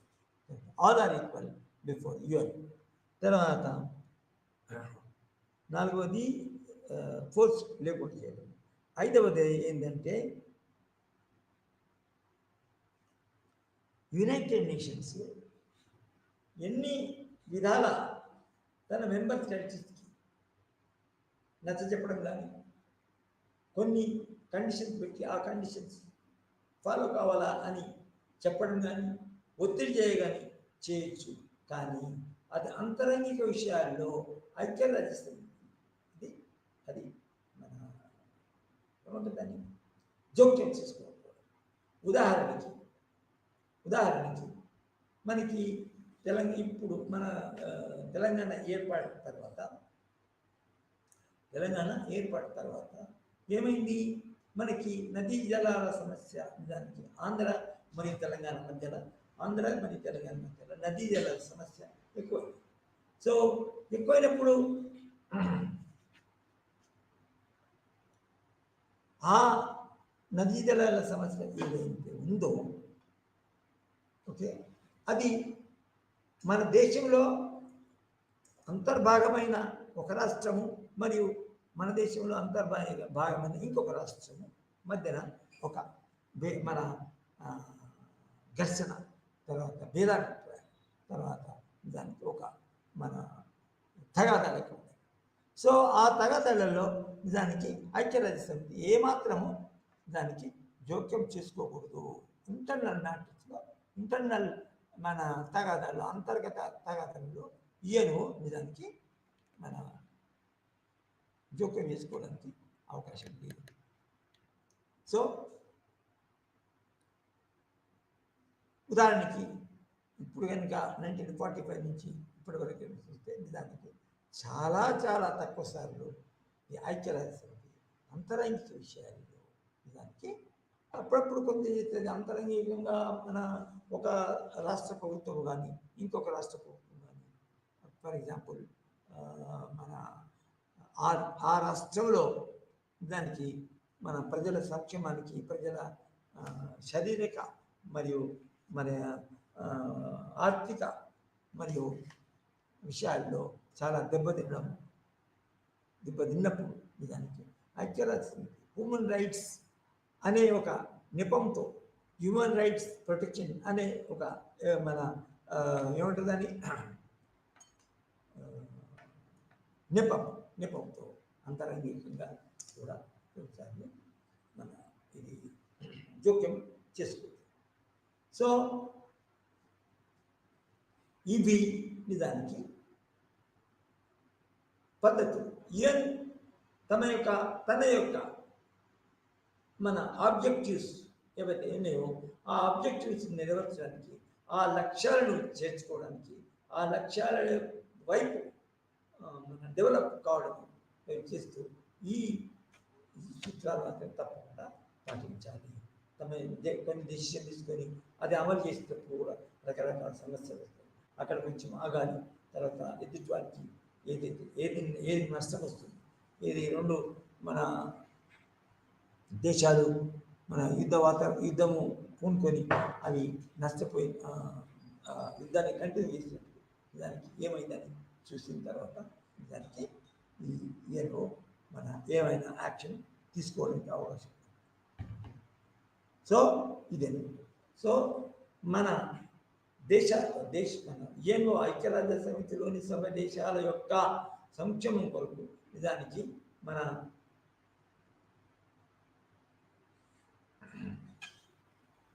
ఐక్యరాజ్యసమితి ఈ సూత్రాల ప్రకారంగా ఇదివరకు చెప్పబడిన లక్ష్యాలు ఏవైతున్నాయో ఆ లక్ష్యాలను చేర్చుకోవడానికి నిజానికి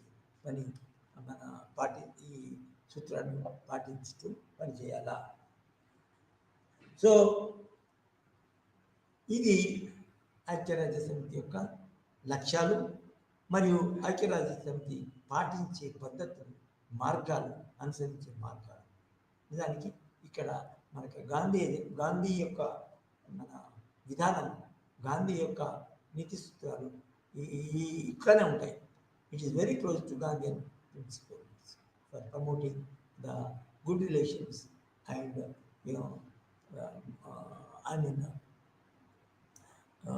సహకారంతో కూడుకున్న మన రోజు సహకారంతో కూడుకున్న మన ఆ, మన విధానాలు అనుసరించాలా అని మనం అనుసరించాలని చెప్పుకోవచ్చు. సో ఇది లక్ష్యాలు, ఐక్యరాజ్య సమితి యొక్క లక్ష్యాలు, ఐక్యరాజ్య సమితి యొక్క ఐక్యరాజ్య సమితి అవలంబించే మార్గాలు. సో రెండవది అయితే యాక్చువల్గా ఈ ఐక్యరాజ్య సమితి దానికి ఎటువంటి ఎగ్జిస్టెన్స్ అస్తిత్వం కలిగింది. దానికి ఇదివరకు ఉన్న అంతర్జాతీయ సంస్థలు, నానాజాతీయ సంస్థల కంటే ఏ విధంగా భిన్నంగా ఉంది, ఆ భిన్నత్వం గురించి చేస్తూ తర్వాత ఐక్యరాజ్య సమితిలో ఏ సంస్థలని వాటి యొక్క ఫంక్షన్స్ ఏంటి దానికి ఎంతవరకు ఈ అంతర్జాతీయ సంస్థ అయిన ఐక్యరాజ్య సమితి దానికి దేశాలలో ఉన్న ప్రజలకి ఏ విధంగా సహాయపడుతుంది అని మనం చూస్తాం. అందులో ముఖ్యంగా ఏంటంటే ఐక్యరాజ్య సమితిలో ఉన్న ముఖ్యమైన సంస్థలు. ఎందుకంటే ఏ పెద్ద ఆర్గనైజేషన్ అయినా కూడా ఎంత పెద్ద మన భావాలు మరియు మార్గాలు మంచి మార్గాలను అనుసరించి ఆ భావాలను ప్రాక్టీస్ చేయడానికి అవకాశం ఉన్నా కూడా అందులో అవన్నీ సామాన్యంగా తమ లక్ష్యాలు చేరడానికి నిజానికి ఒక సంస్థలను ఏర్పాటు చేసుకుంటుంది. ఒక్కొక్క రంగానికి ఒక సంస్థ, ఒక్కొక్క రంగానికి ఒక సంస్థ. ఎన్నోకేవి లక్ష్యాలు ఉన్నాయి కదా, ఆ లక్ష్యాల కొరకు ఆ లక్ష్యాలు నెరవేర్చడానికి తర్వాత తను ఏర్పరుచుకున్న మార్గాలను గురించి ఈ యొక్క మన సంస్థలు పనిచేసేటట్టు చూస్తున్నారు. సో ఆ ముఖ్యమైన సంస్థలు ఫస్ట్ ఆఫ్ ఆల్ మనము ఈ అంతర్జాతీయ సంస్థ అయిన ఈ ఈఎన్ఓ ఎప్పుడు ఏర్పాటు పడుతుంది అయితే ఈ మెన్షన్ ఇన్ ఇంట్రొడక్షన్, ఇది ఉపోద్ఘాతం చెప్పాను కూడా మళ్ళీ చెప్తాను. అంతర్జాతీయ సంస్థ అయిన ఐక్యరాజ్య సమితి 24వ అక్టోబర్ 24th అక్టోబర్ 1945 నాడు ఏర్పడింది. సో అక్టోబర్లో ఇంక చాలా ముఖ్యమైన సంఘటన జరిగింది. అక్టోబర్ 1st నాడు సెకండ్ అక్టోబర్ మహాత్మా గాంధీ పుట్టాడు. అదేవిధంగా సెకండ్ అక్టోబర్ లాల్ బహదూర్ శాస్త్రి యొక్క సో ఈ ఆర్గనైజేషన్ యొక్క వివిధ సంస్థలకి ఏ విధంగా ఏ రంగాలకి అవి సంబంధించినవి, ఏ రంగంలో ఉండి ఆ ప్రపంచ దేశ మన ఈ ఆర్గనైజేషన్ సభ్య దేశాల యొక్క ఆకాంక్షలు, సభ్య యొక్క సమస్యలను పరిష్కరించడము, సభ్య దేశాల యొక్క మన సమస్యలను పరిష్కరించడం దానికి మనం ఇప్పుడు చదువుతున్నాం. ముఖ్యంగా ఏంటంటే ఈ సంస్థలు ఎన్నో నేను చెప్తాను. ఈ ఐక్యరాజ్య సమితిలో 6 ముఖ్యమైన సంస్థలు ఉన్నాయి. ఈ సంస్థలు నిజానికి చాలా మట్టికి పాలసీలను చర్చించి పాలసీలను రూపొందిస్తాయి. కొన్ని సంస్థలు నిజానికి ఒక్కొక్క రంగానికి తమ దగ్గర ఉన్న వనరులు, తమ దగ్గర డబ్బులు గురించి సమస్యలు పరిష్కరిస్తారు. సో ఈ విధంగా అనేక రంగాల్లో పనిచేయడానికి 5-6 ముఖ్యమైన సంస్థలు ఉన్నాయి. అవి మీరు నిజానికి వింటుంటే ఆన్లైన్లో వింటుంటే అవి రాసుకోవచ్చు. మొట్టమొదటిది జనరల్ అసెంబ్లీ, సాధారణ సభ, జనరల్ అసెంబ్లీ. సామాన్యంగా ఈ జనరల్ అసెంబ్లీ అంటేనే మనకు తెలుసు. ఆ జనరల్ అసెంబ్లీలో అందరూ మెంబర్ కంట్రీస్ అందరూ అందులో ఐక్యరాజ్య సమితిలో ఏ మెంబర్లు మన చేరారో ఆ మెంబర్లు అందరూ ఒకటికి కూడి మన ఐక్యరాజ్య ప్రపంచంలో శాంతికి భంగం కలిగే ఏ సమస్యలు ఉన్నాయి, తర్వాత ఏ విధంగా కొన్ని బలహీన దేశాల యొక్క శాంతి తర్వాత భద్రత కరువైతుంది, వాళ్ళు భయపడుతున్నారు అనేది చర్చించి ఒక నిర్ణయానికి రావడం. తర్వాత సెక్యూరిటీ వేరే సంస్థలైన వేరే సంస్థలకి అవి దానికి రికమెండ్ చేయడం. సో ఆ రికమెండ్ చేస్తే ఆ సంస్థ యొక్క బాధ్యతను వహించి ఈ జనరల్ అసెంబ్లీ చేసిన నిర్ణయాలు, విధానాలు, తీర్మానాలు బట్టి అవి అవి నిజానికి మన ఇది ముందుకు పోవడం జరుగుతుంది. సో ఈ మొట్టమొదలు ఈ జనరల్ అసెంబ్లీ అంటే అన్ని దేశంలో యుఎన్ఓలో చేరిన వాళ్ళందరూ సభ్యులుగా ఉంటారు. సో ఆ సభ్యులు మొట్టమొదటి ఎంతమంది ఉన్నారంటే 1945లో 52 ఉన్నారు. అదే మెల్లమెల్లగా పెరిగింది. ఇప్పుడు 45, 1945, 55, 65, 75, 85, 95, 2025. ఇప్పుడు నిజానికి అది ఐక్యరాజ్య సమితి పుట్టి 80 సంవత్సరాలు. సో 80 సంవత్సరాలలో ఎంత డబుల్ 50 మూడంతలు పెరిగింది సభ్యత్వం. అంటే ఇప్పుడు 193కి ఈ ఐక్యరాజ్య సమితిలో సభ్యత్వం పెరిగింది. సో ఇది ఏ విధంగా పనిచేస్తుంది అంటే మన General Assembly first all issues which are related to the objectives. ఇప్పుడే మనం అనుకున్నాం ప్రపంచ శాంతిని కాపాడడం, మన ఫ్రెండ్ రిలేషన్ ప్రమోట్ చేయడం, ఇంకా తర్వాత ఏ మార్గాలు వాటికి సంబంధించిన ఇష్యూస్ ఏవైతే ఉన్నాయో అవన్నీ మన ఫ్రీగా ఏమి రెస్ట్రిక్షన్ లేకుండా, భయం లేకుండా, అది అనవసరమైన మన ఇది ప్రాబ్లంకి లోనైతామో గురవుతామో అనే భయం లేకుండా నిజానికి ఈ జనరల్ అసెంబ్లీలో free and frank discussion, deliberations అంటారు దాన్ని, డెలిబరేట్ జరుగుతాయి. ఉదాహరణకి ఈరోజు జరుగుతున్న మన ఇండో పాకిస్తాన్ వార్ ఏదైతే ఉందో ఆ వార్ మన గురించి నిజానికి సెక్యూరిటీ కౌన్సిల్ ఇదివరకే ఒక మన డిస్కషన్ చర్చ జరిగింది. అదే ఈయన యొక్క బాధ్యత అది, ఇక మళ్ళీ కూడా జనరల్ అసెంబ్లీ కూడా జరుగుతుంది. ఈ సెక్యూరిటీ కౌన్సిల్ దానికి ఏం చేసిందంటే ఇది పాకిస్తాన్ని అది నిజంగా తప్పు ఉంది. తర్వాత మన అమెరికా లాంటి దేశాలైతే ఇంకా ముందుకు పోయి ఒకవేళ మన అంటే ఇక్కడ రెండు ఉన్నాయి. ఫస్ట్ పాకిస్తాన్ ఇండియా మధ్యన సమస్య ఒకటి, రెండవది ఏంటంటే ఈ టెర్రరిజం అనే ఇష్యూ ఇందులో ఇరుక్కొని ఉంది. కాబట్టి ఆ టెర్రరిజం అన్ని దేశాలకి అన్ని దేశాల భద్రతకి నిజానికి అది నష్టం వాటిల్తుంది. కాబట్టి నిజానికి ఈ ఇష్యూలో అన్ని దేశాలు ఇన్వాల్వ్ అయినాయి. సో ఆ విధంగా నిజానికి ఐక్యరాజ్య సమితి 1948 నుంచి 45 నుంచి పనిచేస్తుంది. ఇప్పుడు కొన్ని రోజుల్లో మొత్తం మన ఈ జనరల్ అసెంబ్లీకి మీటింగ్ అయిపోయింది. సో ఇక ఇంకోటి ఏంటంటే ఏ పద్ధతిలో నడుస్తుందంటే ముఖ్యంగా మన ఈ మొట్టమొదలు చర్చించుకున్నాం కదా, ఆ లక్ష్యాలు ఏంటంటే ప్రతి మెంబర్ కంట్రీ యొక్క సార్వభౌమత్వాన్ని కాపాడాలి, తర్వాత ఈక్వాలిటీ కాపాడాలి. అది చిన్న దేశం కానీ తర్వాత పెద్ద దేశం కానీ all are equal to express their views.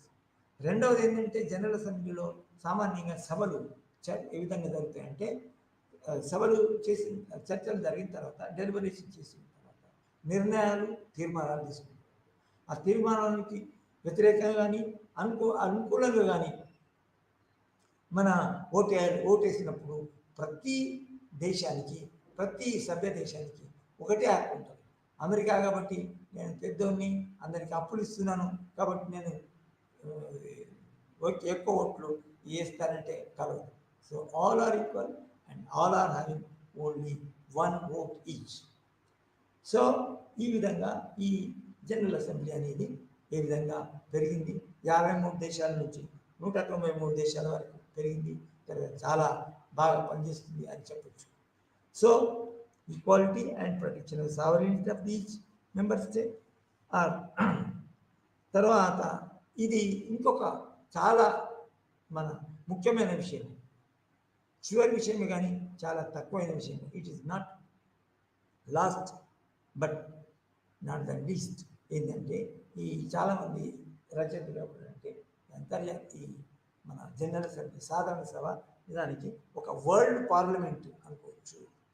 ఒక వరల్డ్ పార్లమెంట్. పార్లమెంట్ ఏంటి జరుగుతుంది కదా, అందులో అనేక అనేక పార్టీలకి సంబంధించిన సభ్యులు ఉంటారు.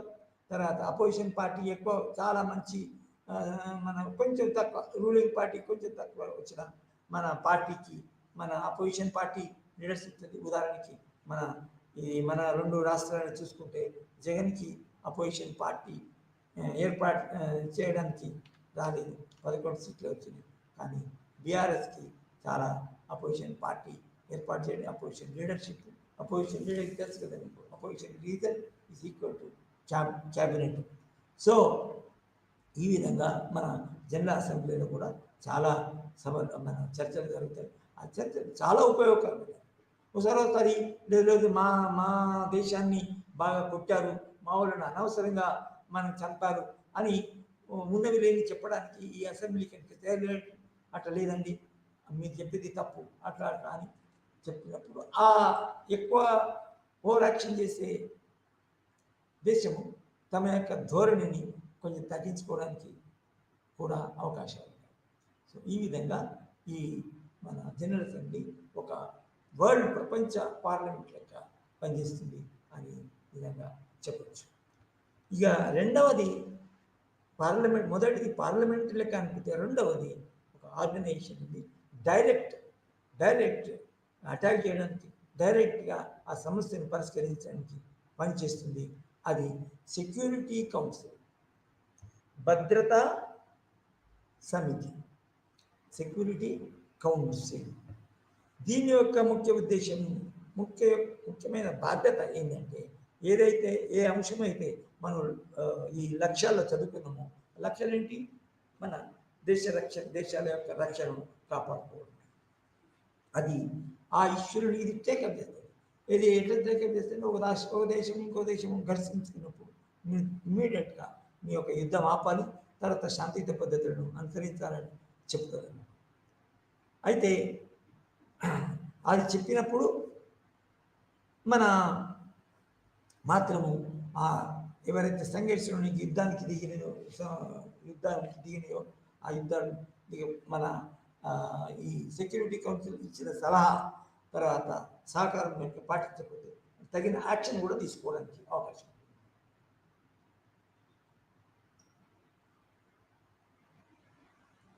ఈ సెక్యూరిటీ కౌన్సిల్ భద్రతా సమితికి నిజానికి 15 మెంబర్స్ ఉంటారు.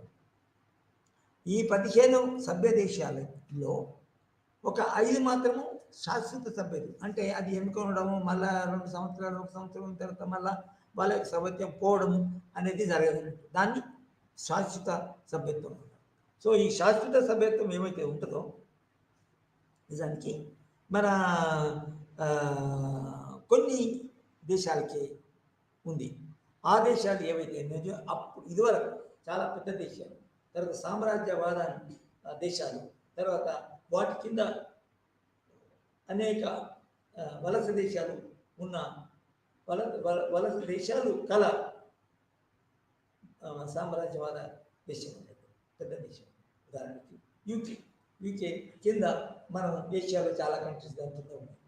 సో అటువంటి దేశాలు ఈ మొత్తము ఒక 5 పెద్ద దేశాలు ఈ పర్మనెంట్ సభ్యులుగా ఈ సెక్యూరిటీ కౌన్సిల్లో ఉంటాయి. ఆ దేశాలే దానికి ఫ్రాన్స్, చైనా, యూకే, యుఎస్ఏ మరియు రష్యా. France, China, UK. ఒకసారి మన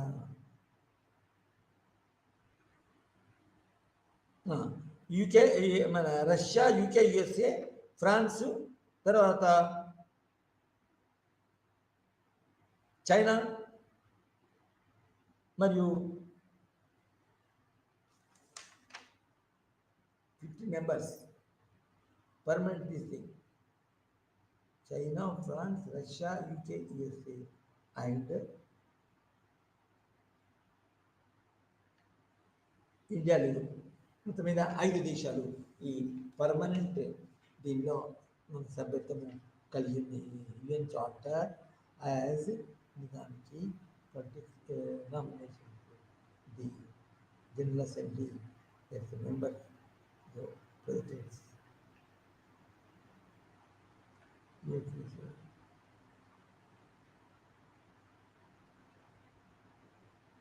చైనా, ఫ్రాన్స్, రష్యా, సో ఈ విధంగా అయితే ఇప్పుడు రష్యా కూడా ఉందంటే అప్పుడు సోవియట్ యూనియన్ ఉండే, అప్పుడు సోవియట్ యూనియన్ ఉండే అది. అయితే దాని యొక్క సభ్యత్వం, శాశ్వత సభ్యత్వం ఇప్పుడు రష్యాకి, రష్యన్ విచ్ఛిన్నం, రష్యా సోవియట్ యూనియన్ విచ్ఛిన్నం అయిన తర్వాత కూడా రష్యాకి రావడం జరిగింది. No how many permanent members are there? UK, USA, Russia, China మరియు ఫ్రాన్స్, ఇవి సభ్యత దేశాలు. సో తక్కిన దేశాలు ఏవైతే ఉన్నాయో ఆ తక్కువ దేశాలు అయితే నిజానికి మనకి కొన్ని క్రైటీరియా మీద, కొన్ని అంశాలపై ఆధారపడి వేరే ఒక 10 కంట్రీస్కి దానికి టెంపరీ సభ్యత్వం ఇస్తారు. ఆ టెంపరీ సభ్యత్వం ఏంటంటే 15, ఇంకొక 15 మందికి, ఇంకొక 10 మందికి, ఆ 10 మంది నిజానికి మాటికి ఇది 2 సంవత్సరాల యొక్క పీరియడ్ అయినదని అవి కొత్తగా ఎన్నుకొనబడతారు. సో మొత్తం మీద అయితే దీని యొక్క ఫంక్షన్ ఏదైతే ఉందో చెప్పాను కదా, ఇది శాశ్వత మన పర్మనెంట్ సెక్యూరిటీ కౌన్సిల్ ముఖ్య బాధ్యత ఏంటంటే ఇది మన శాంతిని కాపాడడం, జరుగుతున్న యుద్ధం మొదలైన తర్వాత మధ్యన కూడా ఇమీడియట్ ఆపడానికి ఈ సెక్యూరిటీ కౌన్సిల్ ప్రయత్నం చేస్తారు. అయితే సెక్యూరిటీ కౌన్సిల్ ప్రయత్నం చేసినప్పుడు, చర్చించినప్పుడు ఒక ముఖ్యమైన కొన్ని మన కండిషన్స్, ఆ కండిషన్ ఏంటంటే ఈ సభ్య దేశాలలో, ఈ సెక్యూరిటీ కౌన్సిల్లో ఉన్న 15 దేశాలలో 5 దేశాలు అయితే వాటికి వీటో హక్కు అని ఒక హక్కు కలిగింపబడడం జరిగింది. ఆ వీటో హక్కు ఏంటంటే ఏదైనా నిర్ణయం తీసుకోవాలి. ఉదాహరణకి ఇప్పుడు 3 సంవత్సరాల కంటే ఎక్కువ కాలం మన యుక్రెయిన్ మరియు రష్యా మధ్య యుద్ధం జరిగింది. ఈ యుక్రెయిన్ మరియు రష్యా మధ్య యుద్ధం జరిగినప్పుడు ఏమవుతుందంటే ఒకేసారి సెక్యూరిటీ కౌన్సిల్ మీటింగ్ జరిగింది. అది యునైటెడ్ జనరల్ సెక్రటరీ మన దీనికి సెక్యూరిటీ కౌన్సిల్ మీటింగ్ వీళ్ళు వస్తారు. ఈ 15 దేశాలు వస్తాయి. తర్వాత వచ్చినప్పుడు ఒకవేళ కానీ సెక్యూరిటీ కౌన్సిల్ ఒక నిర్ణయం తీసుకోవాలా అని ప్రయత్నం చేస్తుంది. ఇమీడియట్గా యుద్ధాన్ని ఆపాలా, తర్వాత సోవియట్ యూనియన్ మన రష్యా మాత్రం నిజానికి సీజ్ ఫైర్ చేయాలా అని ఒక నిర్ణయం తీసుకుందండి సెక్యూరిటీ కౌన్సిల్. అయితే ఆ నిర్ణయాన్ని తప్పు అని దాన్ని ఎదిరించడము, దాన్ని మళ్ళీ విత్డ్రా చేసుకోవాలని ఫోర్స్ చేసి వీటో చేసి, అంటే దానికి వ్యతిరేకంగా వీటో వేయడానికి ఈ 5 దేశాలకి హక్కు. దాని వీటో మన దేశాన్ని ప్రయత్నించడానికి కాలేదు. సో ఈ 5 చైనా కానీ, రష్యా కానీ, తర్వాత ఫ్రాన్స్ కానీ, యూకే కానీ, యుఎస్ కానీ, ఈ 5 దేశాల్లో ఏ దేశమైనా కూడా రష్యాను రష్యా యుద్ధం ఆపాలా అని అంటే దానికి రష్యాయే దానికి వీటో చేస్తారు. లేకపోతే ఇంకొక చైనా చేయొచ్చు. చైనా కూడా శాశ్వత సభ్యత్వం కలిగింది కాబట్టి. సో ఈ విధంగా ఈ ఐక్యరాజ్య సమితిలో 2వ ముఖ్యమైన ఆర్గనైజేషన్ ఏదైతే ఉందో ఆ 2వ ముఖ్యమైన ఆర్గనైజేషన్ సెక్యూరిటీ కౌన్సిల్. ఈ సెక్యూరిటీ కౌన్సిల్లో ఈ విధంగా ఫంక్షన్ చేస్తుంది. మనం 1945 నుంచి ఇప్పటి వరకు అనేక సంఘటనలు, అనేక సందర్భాలలో, అనేక మన సమస్యలపై, అనేక మన ఇష్యూస్పై మన తీసుకున్న మన నిర్ణయాలు నిజానికి ప్రపంచ శాంతిని నెలకొల్పడానికి చాలా ఉపయోగపడ్డాయి అని చెప్పచ్చు. అయితే ఇక లాస్ట్ ఏంటంటే నిజానికి సెక్యూరిటీ కౌన్సిల్ అంత పెద్దదా అంటే నిజానికి సాధ్యమని మనం మొత్తం మీద చాలా పెద్దదనొచ్చు, బలం నుంచి, తర్వాత చాలా ప్రభావవంతమైందని మనం చెప్పచ్చు. ఎందుకంటే చాలా మన హిస్టరీ కనుక చూస్తే ఈ ప్రపంచ స్థాయిలో జరిగిన అనేక సంఘటనలు బట్టి చూస్తే మనకు తెలుస్తుంది. So history of UNO, the functioning of UNO, the success and failures of UNO అంటే మనం చదివితే అది తెలిసిపోతాం.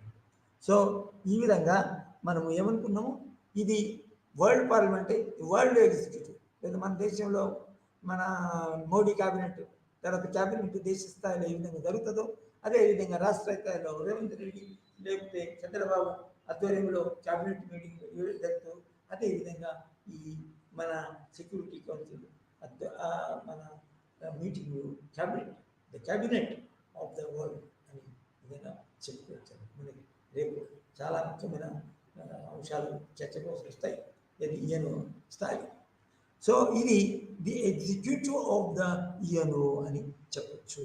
ఇది సెక్రటేరియట్, సారీ మన సెక్యూరిటీ కౌన్సిల్, ఇది భద్రతా సమితి. మూడవ ముఖ్యమైన సంస్థ ఇది ఈఎన్ఓ ఏంటంటే ఎకనామిక్ అండ్ సోషల్ కౌన్సిల్, ఆర్థిక మరియు సామాజిక సమితి. ఐక్యరాజ్య సమితి ఆర్థిక మరియు సామాజిక సమితి అనొచ్చు, సంఘం అనొచ్చు. అయితే ఇందులో ఈ టైటిల్లో చెప్పబడినట్లే టైటిల్ మనం చూసి కూడా నిజానికి దీని యొక్క ఉద్దేశం ఏంటి, దాని యొక్క లక్ష్యాలు ఏంటి, దేని కొరకు పనిచేస్తుంది అనే దాన్ని మనము దానికి అర్థం చేసుకోవచ్చు. ఇది ఎకనామిక్ అండ్ సోషల్ కౌన్సిల్ నిజానికి అన్నిటికంటే ముఖ్యమైన ఆర్గనైజేషన్ చెప్పుకోవచ్చు. ఇది నిజానికి ఇంకా మనం ఇప్పుడే ముందు చెప్పినట్టు మన 6 ముఖ్యమైన ఆర్గనైజేషన్స్ ఉన్నాయి. ఒకటి జనరల్ అసెంబ్లీ, తర్వాత సెక్యూరిటీ కౌన్సిల్, మూడవది సోషల్ అండ్ ఎకనామిక్ కౌన్సిల్, నాలుగవది మన ట్రస్టీషిప్ కౌన్సిల్, ఐదవది మన ఐదవది ఇంటర్నేషనల్ కోర్ట్ ఆఫ్ జస్టిస్, ఆరవది secretariat, like office of the ప్రతి మన మినిస్ట్రీకి ఒక ఆఫీస్ ఉంటుంది. పక్కకి ఐఏఎస్ ఆఫీసర్ ఉంటాడు, సెక్రటరీ అంటారు, secretary to medical ministry of అట్లా ఏ విధంగా ఉంటాయో అదేవిధంగా ఈ మన లాస్ట్ది సెక్రటేరియట్ ఏదైతే ఉందో ఆ సెక్రటేరియట్ ఈఎన్కి సంబంధించిన ఆర్గనైజేషన్స్ ఆఫీసర్స్ కూడా అన్నీ ఇవి ఇందులో ఈ సెక్రటేరియట్. సో ఈ విధంగా మనకి అంతర్జాతీయ నానాజాతీయ ఐక్యరాజ్య సమితికి ముఖ్యంగా 6 సంస్థలు ఉన్నాయి. సో మూడవ సంస్థ, ముఖ్యమైన సంస్థ ఏంటంటే ఆర్థిక మరియు సామాజిక సంస్థ అని చెప్పవచ్చు. దీని యొక్క ముఖ్య లక్ష్యం ఏంటంటే ప్రపంచ స్థాయిలో కానీ ఐక్యరాజ్య సమితిలో మెంబర్స్ కొరకు మాత్రమే, మెంబర్స్ మధ్య మాత్రమే, మెంబర్స్ యొక్క సంక్షేమాన్ని మాత్రమే, ఆర్థిక సంక్షేమము, సామాజిక సంక్షేమము, ఈ సభ్యుల యొక్క సంక్షేమం కోరుతూ ఆ ఆర్థిక మన అభివృద్ధి ఈ మెంబర్ కంట్రీస్ సాధించుకోవడానికి, ఆ ఆర్థిక అభివృద్ధి ఆ సభ్యరాజ్యాలు ఎటువంటి ఆటంకాలు ఎదుర్కొంటున్నారు, ఎటువంటి సమస్యలు ఎదుర్కొంటున్నారు. ఫర్ ఎగ్జాంపుల్ మన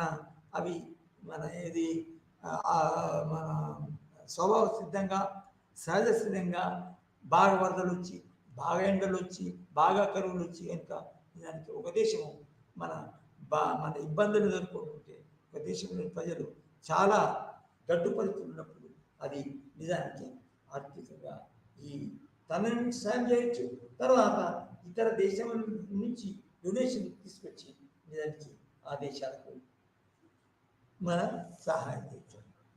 సో ఆర్థికంగా, సామాజికంగా. అయితే మన ఇందులో ఈ ఎకనామిక్ అండ్ సోషల్ కౌన్సిల్లో నిజానికి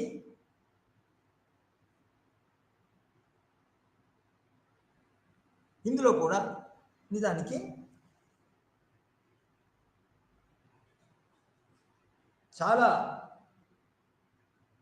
సంస్థలు ఉన్నాయి. అంటే ఈ ఆర్థిక మరియు సామాజిక రంగాల్లో సంస్థల ద్వారా సంస్థలు ఏర్పడితేనే నిజానికి ఇది మన అభివృద్ధి, దేశాల అభివృద్ధి మన పాటుపడడానికి ఈఎన్ఓ పాటుపడడానికి అవకాశం ఉంటుంది. సో అదే నిజానికి ఈ మన సోషల్ అండ్ ఎకనామిక్ కౌన్సిల్ యొక్క ముఖ్యమైన అదనపు. సో దీంట్లో కూడా నిజానికి ఒక 15 ముఖ్యమైన సంస్థలు ఉన్నాయి, ఏజెన్సీస్ ఉన్నాయి. ఇది ఐక్యరాజ్య సమితికి సంబంధించిన ముఖ్యమైన ఎకనామిక్ అండ్ సోషల్ కౌన్సిల్లో. సో తన అంతర్భాగంలో social and economic and social కౌన్సిల్లో కన్సర్నర్లో పనిచేయడానికి ఉండడానికి దానికి ఒక ఒక 15 ఏజెన్సీ ఉన్నాయి. అవే నిజానికి ఇప్పుడే నేను చదువుతాను ఒకటి, 1 by 1 I will read and then please note down them. అది ఒకటి ఏంటంటే దీన్ని స్పెషలైజ్డ్ ఏజెన్సీస్ అంటే ఏదంటే ఒక్కొక్క రంగంలో ఒక స్పెషాలిటీని బట్టి దాన్ని అది చేయడం. తర్వాత మొదటిది మనకి ఐఎఫ్ఏడి ఇఫెక్ట్, ఇది international fund for agriculture development, IFAD. తర్వాత మన ఐఎల్ఓ, ఇంటర్నేషనల్ లేబర్ ఆర్గనైజేషన్. తర్వాత international trade union, international trade. తర్వాత international bank of reconstruction and development, ఇది యుఎన్ఓలో ఉన్న సంస్థలండి. తర్వాత international bank of reconstruction and development. తర్వాత ఐఎంఎఫ్, ఇది చాలా ముఖ్యమైనది. ఇది ఐఎంఎఫ్, ఇంటర్నేషనల్ మానిటరీ ఫండ్, అంటే అనేక దేశాలకు ఆర్థికంగా సహాయం చేస్తుంది. తర్వాత ఈ ఐఎంఎఫ్ కూడా కొన్ని అప్పులు తన దగ్గర అప్పులు తీసుకునే సంస్థకి కూడా కొన్ని కండిషన్స్ పెట్టి అప్పులు ఇస్తారు.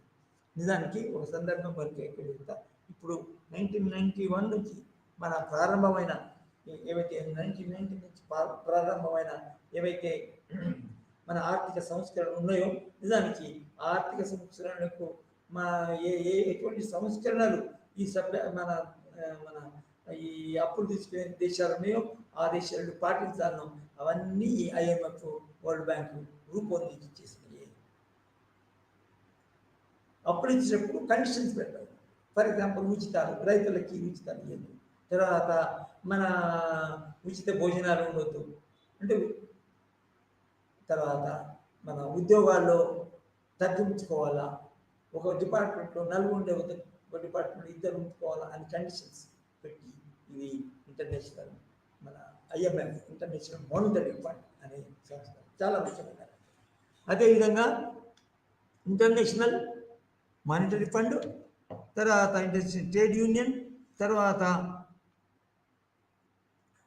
IBR, international bank for reconstruction and development. తర్వాత మన ఐకాడ్ అంటే ఇంటర్నేషనల్ సివిల్ ఏవియేషన్ ఆర్గనైజేషన్. ఇదేంటంటే మన అంతర్జాతీయ సంస్థలలో ఇది విమానయానం ఎట్లా జరగాలి, ఆ విమానయాన విషయాలన్నీ ఏ విధంగా ఉంటాయి, అందరికీ బాగుంటాయి అనే సంస్థ కూడా మన ఇందులో ఉంటుంది. సో అయితే చాలా వచ్చినాయి కదా. ఓకే, తర్వాత మన తర్వాత అంక్టాడ్ అనే ఒక ఆర్గనైజేషన్, అంక్టాడ్. తర్వాత UNESCO, United Nations Economic, Social and Scientific organisation.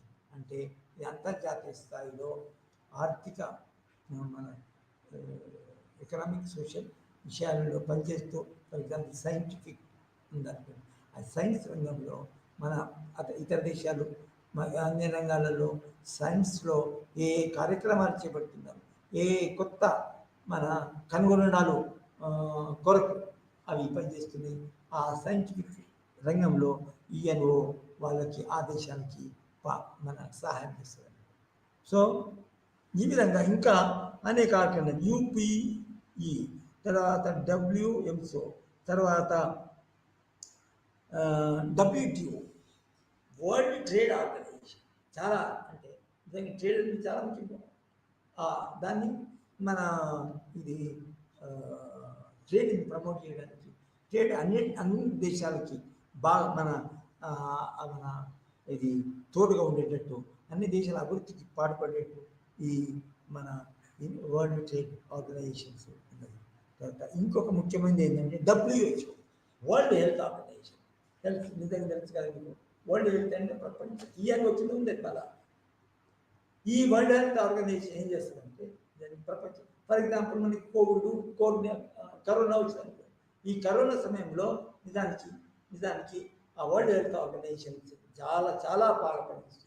ఇవి ఇప్పుడు చైనాలో వచ్చినప్పుడు మన మన ఆ దేశం నుంచి వచ్చిన మన వచ్చే ఏ వైరస్, తర్వాత దానికి ఏ విధంగా జాగ్రత్త తీసుకోవాలా, తర్వాత దేశాల యొక్క మన ప్రభుత్వాలు, ఒక్కొక్క దేశం యొక్క ప్రభుత్వాలు ముఖ్యంగా ఆరోగ్య రంగంలో ఏ ప్రికండిషన్ తెచ్చుకోవాలా, తర్వాత ఇమ్మీడియట్గా ఏ విధంగా దానికి ఆ వైరస్కి సంబంధించిన ఒక మందు కొత్తగా కనుక్కోవడము, లేకపోతే ఉన్న మందులు ఇతరుల నుంచి మన ఇంపోర్ట్ చేసుకొని తమ యొక్క ప్రజలకు ఆ మందులు ఇస్తూ ఏ విధంగా ప్రజల యొక్క ప్రాణాలు కాపాడడానికి ఏ విధంగా చేయొచ్చని దానికి World Health Organization time to time దానికి కోరిన టైంలో దానికి అందరికీ సలహాలు మన మన ఆదేశాలు ఇవ్వడం జరిగింది. దానికి ఇచ్చిన ఆదేశాలను బట్టి ప్రతి కంట్రీ దానికి అది తమ యొక్క దేశాలకు వచ్చిన కోవిడ్ మహమ్మారి ఏదైతే ఉందో ఆ మహమ్మారిని తగ్గించడానికి పనిచేసింది. సో ఈ విధంగా నిజంగా 15 ఆర్గనైజేషన్స్. దాని తర్వాత ఇంకోటి ఏంటంటే ట్రస్టీషిప్ కౌన్సిల్. ఈ ట్రస్టీషిప్ కౌన్సిల్ ఏం పనిచేస్తుందంటే నిజానికి ఇండిపెండెంట్ రాని కాలనీస్ ఉన్నాయో వాటి యొక్క పరిపాలన చూసుకునే విధంగా దాని బాధ్యత ఏ విధంగా చూసుకుంటున్నారు అని ఇదివరకు దాని మీద బాస్ ఓనర్స్ ఎవరు ఉన్నారో ఆ ఓనర్స్ మీద కంట్రోల్. అది నిజానికి ఈ మన విషయంలో ఈ ఐక్యరాజ్య సమితి సక్సెస్ అయింది అని చెప్పవచ్చు. ఇంకొక ముఖ్యమైన ఆర్గనైజేషన్ ఏంటి అంటే ఇది ఇంటర్నేషనల్ కోర్ట్ ఆఫ్ జస్టిస్. అంటే మన దేశంలో ఏ విధంగా మన దేశ స్థాయిలో మన సుప్రీంకోర్టు ఉంటుంది, రాష్ట్ర స్థాయిలో హైకోర్టు ఉంటుందో అదేవిధంగా ఈ యుఎన్ఓ కూడా పెద్ద న్యాయ సంబంధమైన ఇది ఉంది. దానికి ఇంటర్నేషనల్ కోర్ట్ ఆఫ్ జస్టిస్. ఈ లాస్ట్ ఏంటంటే ఈ అంతర్జాతీయ మన యుఎన్ఓ యొక్క ఆఫీస్, దాన్ని సెక్రటేరియట్ అంటారు. ఈ విధంగా సెక్రటేరియట్ ఏ విధంగా పనిచేస్తుందో, ఎందుకు పనిచేస్తుందో అన్ని ఆఫీసులు యుఎన్ఓకు ఉన్న అన్ని ఆఫీసులు ఇందులో ఉంటాయి. తర్వాత ఆ సెక్రటేరియట్ కార్యనిర్వాహక సంస్థ అని చెప్పచ్చు. సో ఇంతటితో ఈ యుఎన్ఓ పూర్తయింది.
নমস্কাৰ, মই দেৱাংগনা লহকৰ আৰু আজি সাইকলজিৰ আমি যোৱা সপ্তাহত বা যোৱা ক্লাছত আমি যি আলোচনা কৰিছিলোঁ সেয়া হৈছে কম্পিউটেশ্যন অফ মেজাৰ্ছ অফ ভেৰিয়েবিলিটিৰ আমি ফৰ্মুলা কি কি হয়, তাৰপিছত তাৰে অংকবোৰ আমি কি ধৰণে কৰিব পাৰোঁ সেই আমি চাইছিলোঁ। সেয়া আমি কিহৰ চাইছিলোঁ, আমি ৰেঞ্জৰ চাইছিলোঁ, কোৱাৰ্টাইল ডেভিয়েশ্যন চাইছিলোঁ আৰু এভাৰেজ ডেভিয়েশ্যন বা মিন ডেভিয়েশ্যনৰ চাইছিলোঁ।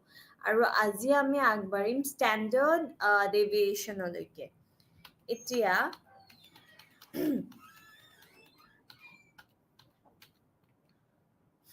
ইয়াতে কৈছে যে ষ্টেণ্ডাৰ্ড ডেভিয়েশ্যন এটা খুব সাংঘাতিক ৰিলায়েবল ষ্টেবল মেথড এটা হয়, গতিকে বহুত কমনলি ৰিচাৰ্চ ষ্টাডিজত এয়া ব্যৱহাৰ কৰা হয়। আৰু ষ্টেণ্ডাৰ্ড ডেভিয়েশ্যন আমি গ্ৰুপ ডেটাৰ পৰাও ল'ব পাৰোঁ, আনগ্ৰুপ ডেটাৰ পৰাও ল'ব পাৰোঁ। গতিকে ইয়াত ফৰ্মুলাটো দি আছে, ইয়াতে আমি হেৰি কৰোঁ, ৰুট অভাৰ দি ফালে summation of x square divided by n। এতিয়া আমি ফৰ্মুলাটো কেনেকৈ ব্যৱহাৰ কৰিব পাৰি আনগ্ৰুপড ডেটা এটাত, সেয়া আমি চাই লওঁ।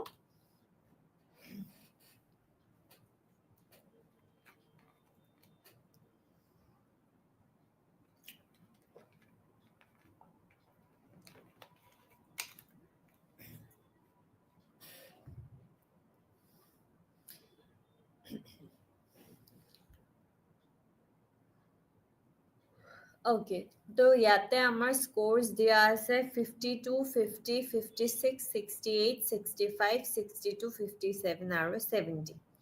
তো টোটেল আমাৰ কি হয়, টোটেল আমাৰ 480 হয়। এতিয়া 480ৰ পিছত এয়া মিন লিখা আছে যে আমাৰ 60। এতিয়া এইটো আমি কেনেকৈ পাওঁ, এই যে আমি এই 52, 50, 56, 68, 65, 62, 57, 70 এইকেইটা এড কৰি ফালে আমি 480 পালোতো। পাই ফালে আমি হেৰি স্ক'ৰ কেইটা আছে, 1, 2, 3, 4, 5, 6, 7, 8, 8টা স্ক'ৰ আছে ন। ধৰি লওক 8টা মানুহৰ 8টা স্ক'ৰ দিয়া আছে, গতিকে 480ক আমি 8ৰে ডিভাইড কৰিলে আমি 60 পাম। এতিয়া ডেভিয়েশ্যন ফ্ৰম দ্য মিন, এতিয়া সেইটো আমি কেনেকৈ ওলাম, এই যে মিনটো আছে 60, ইয়াতে আমি প্ৰত্যেকটা স্ক'ৰেদি আমি মাইনাছ কৰিম। এতিয়া 52 মাইনাছ 60 হ'লে -8 আমি পাম। তাৰপিছত 50ৰ পৰা 60 যদি আমি মাইনাছ কৰোঁ তেতিয়াহ'লে -10 পাম। তাৰপিছত 56ৰ পৰা 60 মাইনাছ কৰিলে আমি -4 পাম। তাৰপিছত 68ৰ পৰা 60 মাইনাছ কৰিলে আমি 8 পাম।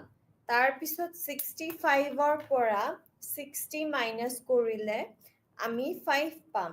তাৰপিছত আছে 62ৰ পৰা আমি যদি 60 মাইনাছ কৰি দিওঁ তেতিয়াহ'লে আমি 2 পাম। দেন 57ৰ পৰা আমি 60 মাইনাছ কৰিলে -3 পাম। আৰু 70ৰ পৰা যদি আমি 60 মাইনাছ কৰোঁ তেতিয়াহ'লে আমি 10 পাম। এতিয়া আমি কি কৰিব লাগিব, নেক্সট কলমত আমি এক্স স্কুৱেৰ উলিয়াব লাগিব। এতিয়া এই আমি ওলালো ন অলৰেডি ডেভিয়েশ্যন ফ্ৰম দ্য মিন, সেইটো x হয়। এতিয়া x স্কুৱেৰ কৰিলে 8 × 8 কিমান হয়, আমাৰ 8 × 8 64 হয়। তাৰপিছত 10 × 10 কিমান হয়, 100 হয়। তাৰপিছত 4 × 4 কিমান হয়, 16 হয়। তাৰপিছত 8 × 8 কিমান হয়, 64 হয়। তাৰপিছত 5 × 5 আমাৰ 25 হয়। তাৰপিছত 2 × 2 4 হয়। তাৰপিছত 3 × 3 আমাৰ 9 হয়। আৰু 10 × 10 আমাৰ 100 হ'ল। গতিকে এতিয়া টোটেল এক্স স্কুৱেৰ কিমান হ'ল, আমাৰ টোটেল এক্স স্কুৱেৰ আমাৰ 382 হ'ল হা।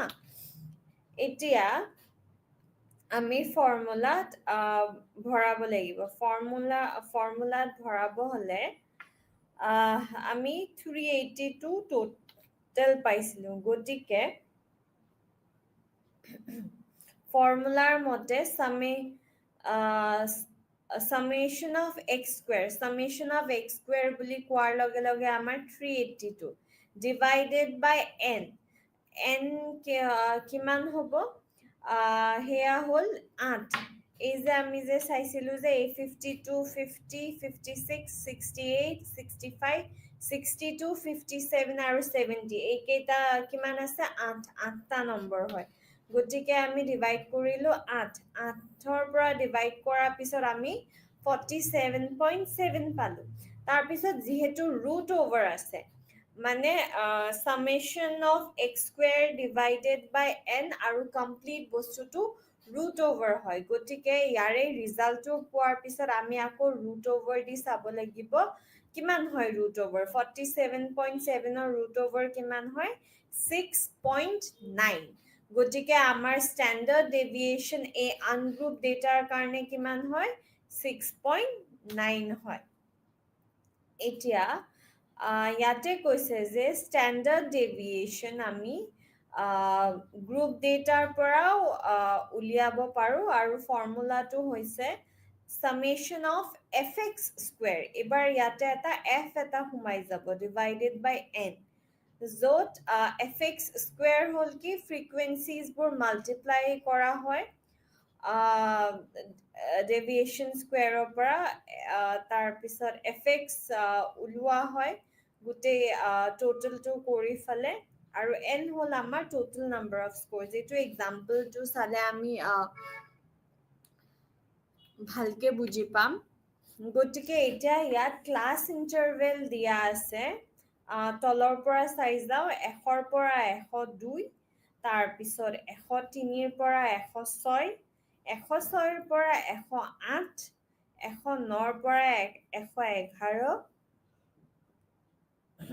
112 পৰা 114 115 পৰা 117 118 পৰা 120 121 পৰা 124 124 পৰা 126 আৰু 127 পৰা 129 ঠিক আছে এটা ফ্ৰিকুৱেন্সি আমাৰ কিমান দিয়া আছে ওপৰৰ পৰা চাই যাও 127 ৰ পৰা 129 ৰ ভিতৰত ফ্ৰিকুৱেন্সি দিয়া হৈছে আমাৰ 1 124 ৰ পৰা 126 লৈকে ফ্ৰিকুৱেন্সি আমাৰ দিয়া হৈছে 2 121 ৰ পৰা 124 লৈকে আমাৰ ফ্ৰিকুৱেন্সি দিয়া হৈছে again 2 তাৰ পিছত 118 ৰ পৰা 120 লৈকে আমাৰ ফ্ৰিকুৱেন্সি দিয়া হৈছে 2 115 ৰ পৰা 117 লৈকে ফ্ৰিকুৱেন্সি দিয়া হৈছে 4 102 ৰ পৰা 114 লৈকে ফ্ৰিকুৱেন্সি দিয়া হৈছে 4 109 ৰ পৰা 111 লৈকে ফ্ৰিকুৱেন্সি দিয়া হৈছে 4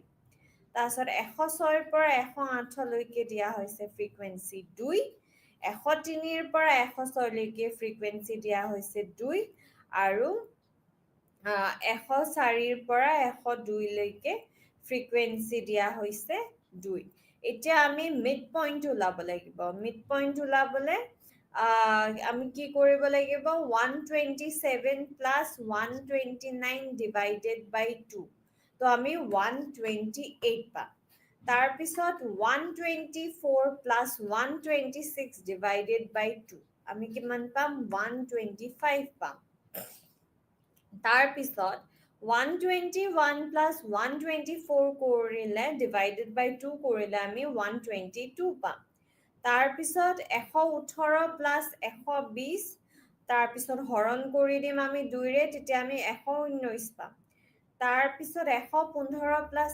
117 ক আমি যদি 2 ৰে হৰণ কৰো তেতিয়া হলে আমি 116 পাম তাৰ পিছত 102 ৰ পৰা 114 আমি 102 আৰু 114 আমি যোগ কৰি 2 ৰে হৰণ কৰি দিলে আমি 113 পাম তাৰ পিছত তেনেকে 109 আৰু 111 যোগ কৰি আমি 2 ৰে হৰণ কৰিলে 110 পাম তাৰ পিছত 106 প্লাস 108 ক 2 ৰে হৰণ কৰিলে আমি 107 পাম 103 আমি 106 লগত যোগ কৰিলে তাৰপিছত 2 ৰে হৰণ কৰিলে 104 পাম তাৰ পিছত 102 আমি যদি যোগ কৰো 100 লগত তাৰে পৰা 2ৰে হৰণ কৰিলে আমি 101 পাম ঠিক আছে এতিয়া আমি fx চাম মানে ফ্ৰিকুৱেন্সি ইনটু মিড পইণ্ট মানে ফ্ৰিকুৱেন্সি আৰু এই মিড পইণ্ট আমি যে উলিয়ালো সেয়া আমি মাল্টিপ্লাই কৰিম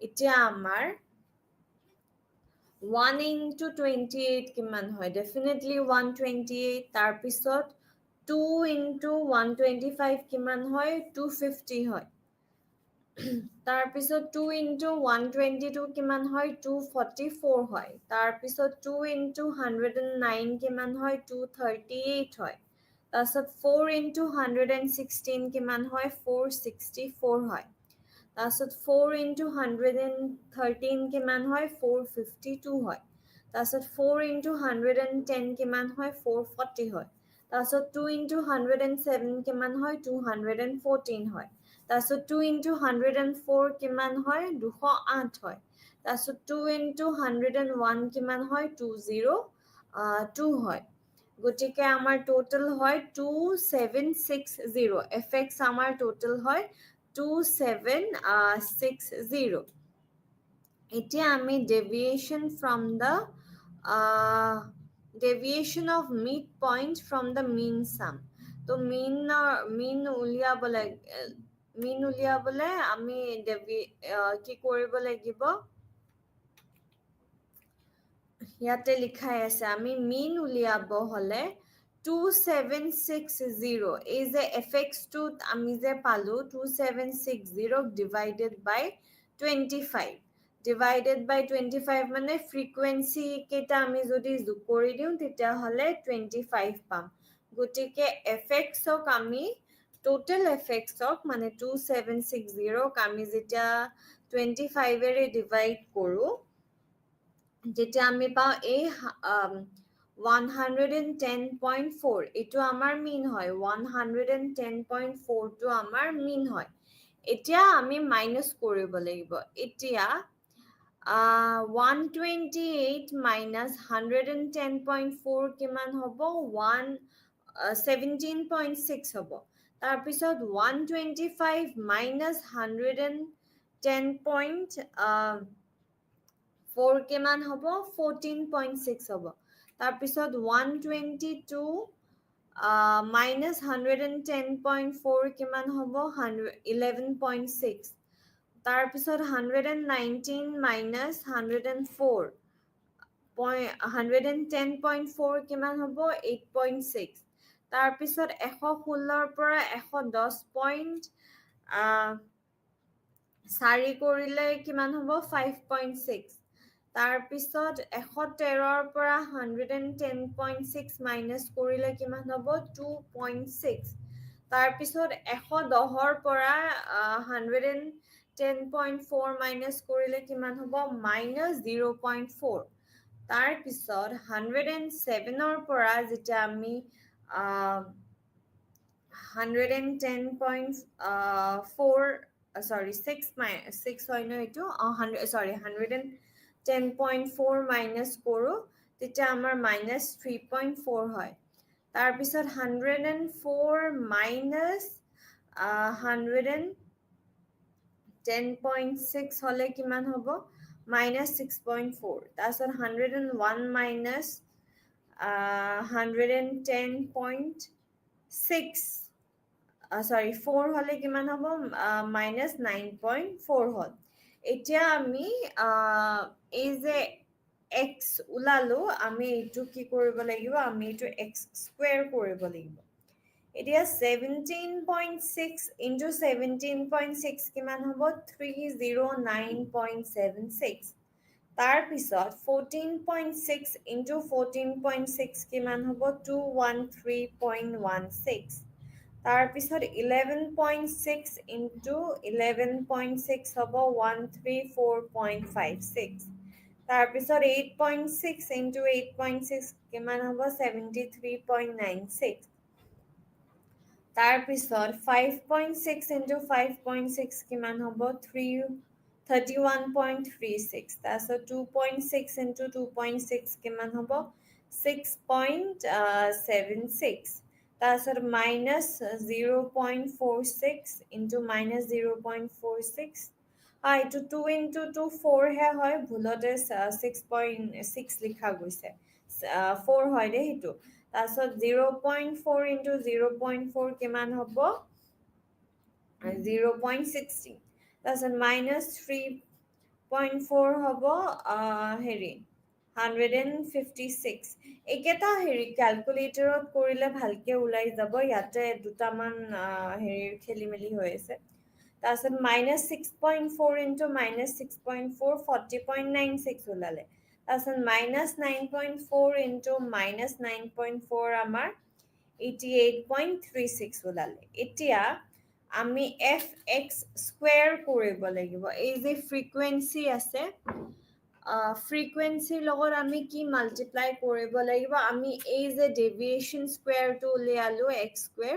হেতু আমি মাল্টিপ্লাই কৰিব লাগিব এতিয়া ফ্ৰিকুৱেন্সিৰ 1 আৰু ডেভিয়েশন স্কয়াৰৰ 309.76 কিমান হ'ব 309.76 হ'ব তাৰ পিছত ফ্ৰিকুৱেন্সিৰ 2 আমি যদি ডেভিয়েশন স্কয়াৰৰ 213.16 ৰ লগত মাল্টিপ্লাই কৰো তেতিয়া আমি 426.32 পাম তাৰ পিছত ফ্ৰিকুৱেন্সিৰ 2 আৰু ডেভিয়েশন স্কয়াৰৰ আমি 134.56 ৰ লগত মাল্টিপ্লাই কৰিলে 269.12 পাম তাৰ পিছত আকৌ ফ্ৰিকুৱেন্সিৰ 2 আৰু ডেভিয়েশন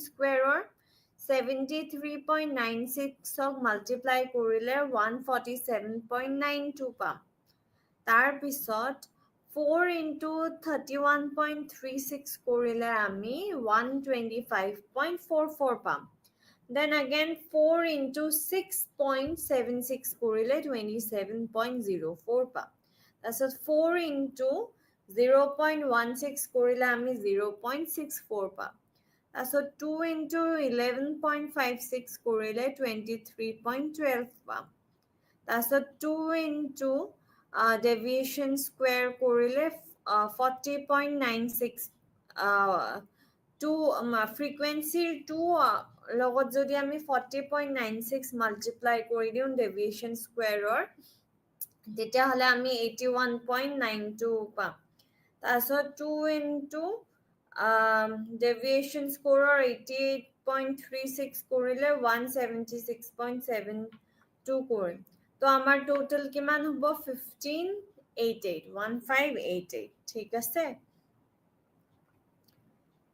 এতিয়া আমি গুটেইখিনি উলিয়ালো এতিয়া আমি স্ট্যান্ডার্ড ডেভিয়েশনৰ সহায়ত ফৰ্মুলাটোত সোমাই ফেলে আমি কৰিম এয়া হৈছে summation of fx square fx square আমি কিমান পাইছো আমি 1588 পাইছো তো 1588 divided by n n আমাৰ 25 হয় এই ফ্ৰিকুৱেন্সি যদি আমি গুটেইখিনি প্লাস কৰি দিও 1 plus 2 plus 2 plus 2 plus 4 plus 4 plus 4 plus 2 plus 2 plus 2 তেতিয়া হলে আমি কিমান পাম আমি স্কোৰ পাম 25 তো hey 1588 ক divided by 25 কৰিলে আমি কিমান পাম 63.52 তেতিয়া হলে আমি आंसर পাম 7.97 তো আমাৰ স্ট্যান্ডার্ড ডেভিয়েশন হ'ব 7.97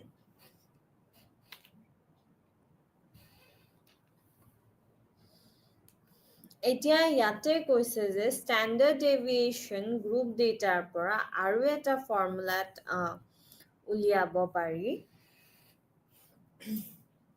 হেয়া হৈছে standard deviation equal to class interval into root over summation of fx dash square divided by n minus summation of fx square dash divided by n আৰু হেখিনি গুটেখিনি স্কয়াৰ কৰিব লাগিব এতিয়া I মানে কি হল আমাৰ size of the class interval হল তাৰছত fx summation of fx square fx by 2 কিমান হ'ব frequencies যেতিয়া multiply কৰা যায় with their respective deviations of midpoint from the mean fx dash obtain কৰা হয় আমাৰ fx dash square এতিয়া ইয়াতে আচলতে চালে আমি ভালকে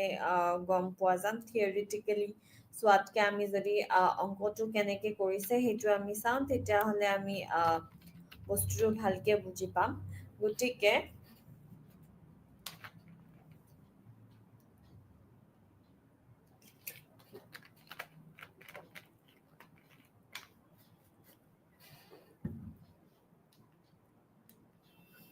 ওকে এতিয়া আমাৰ ক্লাছ ইণ্টাৰভেল কি দিছে ক্লাছ ইণ্টাৰভেল তলৰ পৰা চাই যাওঁ 100ৰ পৰা 102 লৈকে দিছে তাৰপিছত 103ৰ পৰা 105 লৈকে দিছে 106ৰ পৰা 108 লৈকে দিছে তাৰপিছত 109ৰ পৰা 111 লৈকে দিছে তাৰপিছত 112ৰ পৰা 114 লৈকে দিছে তাৰপিছত 115ৰ পৰা 117 লৈকে তাৰপিছত 118ৰ পৰা 120 তাৰপিছত 121ৰ পৰা 124 দেন 124ৰ পৰা 126 আৰু শেষত 127ৰ পৰা 129 এতিয়া ফ্ৰিকুৱেন্সি আমাৰ কিমান আছে ফ্ৰিকুৱেন্সি আমাৰ 127ৰ পৰা 129ৰ ভিতৰত আছে 1 124ৰ পৰা 126ৰ ভিতৰত ফ্ৰিকুৱেন্সি আছে আমাৰ 2 তাৰপিছত 121ৰ পৰা 124ৰ ভিতৰত ফ্ৰিকুৱেন্সি আছে আকৌ 2 118ৰ পৰা 120ৰ ভিতৰত 20লৈকে ফ্ৰিকুৱেন্সি আছে 2 115ৰ পৰা 117 লৈকে ফ্ৰিকুৱেন্সি আছে 4 112ৰ পৰা 114ৰ ভিতৰত ফ্ৰিকুৱেন্সি আছে 4 109ৰ পৰা 111 লৈকে ফ্ৰিকুৱেন্সি আছে 4 106ৰ পৰা 108 লৈকে ফ্ৰিকুৱেন্সি আছে 2 103ৰ পৰা 105 লৈকে ফ্ৰিকুৱেন্সি আছে 2 তাৰপিছত 100ৰ পৰা 102 লৈকে ফ্ৰিকুৱেন্সি আছে 2 তাৰপিছত এতিয়া আমি মিড পইণ্ট কেনেকে পাম আমি 127 প্লাছ 129 ডিভাইডেড বাই 2 কৰিলে মিড পইণ্ট প্ৰথমটোৰ পালো 128 তাৰপিছত 124 প্লাছ 126 ডিভাইডেড বাই 2 কৰিলে 125 পালো mid point then 121 plus 124 divided by 2 কৰিলে আমি পালো 122 then 118 plus 120 divided by 2 কৰিলে পাম আমি 119 তাৰপিছত 105 plus 107 divided by 2 কৰিলে আমি পাম 116 then 112 plus 114 divided by 2 কৰিলে পাম আমি 113 109 plus 111 divided by 2 কৰিলে পাম আমি 110 and 106 plus 108 divided by 2 কৰিলে পাম আমি 107 103 plus 105 divided by 2 কৰিলে আমি পাম 104 100 plus 102 divided by 2 কৰিলে আমি পাম 101 এতিয়া আমি ডেভিয়েশ্যন চাব লাগিব ডেভিয়েশ্যন চাব হলে আমি কি কৰিব লাগিব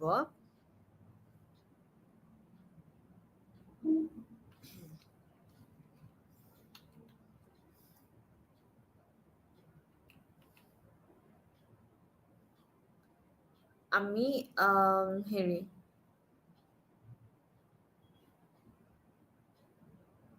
এটা এজিউমড মিন ল'ব লাগিব ঠিক আছে এজিউমড মিন আমি কেনেকে ল'ম ইয়াতে আমাৰ কেইটা আছে ওপৰত সৰি এজিউমড মিন আমি হেৰি কৰি লওঁ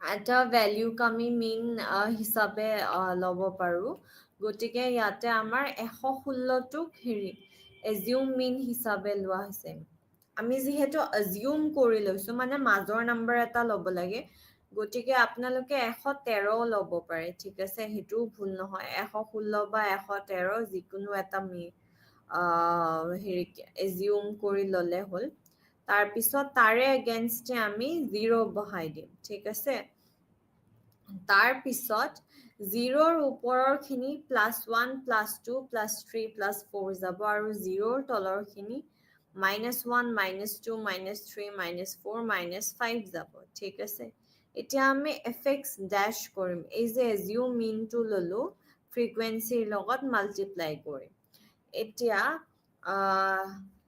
f কিমান হয় ফ্ৰিকুৱেন্সি প্ৰথমটো 1 হয় আৰু আমি deviation of the mid point from the mean x dash কিমান পাইছো 4 তো 1 into 4 আমাৰ কিমান হ'ব 4 তাৰ পিছত ফ্ৰিকুৱেন্সিৰ 2 আৰু x ড্যাশৰ 3 কিমান হ'ব মাল্টিপ্লাই কৰিলে 6 তাৰপিছত 2 into 2 আমাৰ 4 হ'ব 2 into 1 আমাৰ 2 হ'ব তাৰপিছত 4 into 0 definitely 0 হ'ব তাৰপিছত 4 into -1 আমাৰ -4 হ'ব 4 into -2 আমাৰ -8 হ'ব তাৰপিছত 2 into -3 আমাৰ -6 হ'ব then 2 into -4 আমাৰ -8 হ'ব then 2 into -5 আমাৰ -10 হ'ব তো এতিয়া fx ড্যাশৰ এইখিনি গুটে টোটাল কৰিলে আমাৰ কিমান হয় 20 হয় then fx dash square এতিয়া এই যে fx dash ওলাইছো হেতু আমি এতিয়া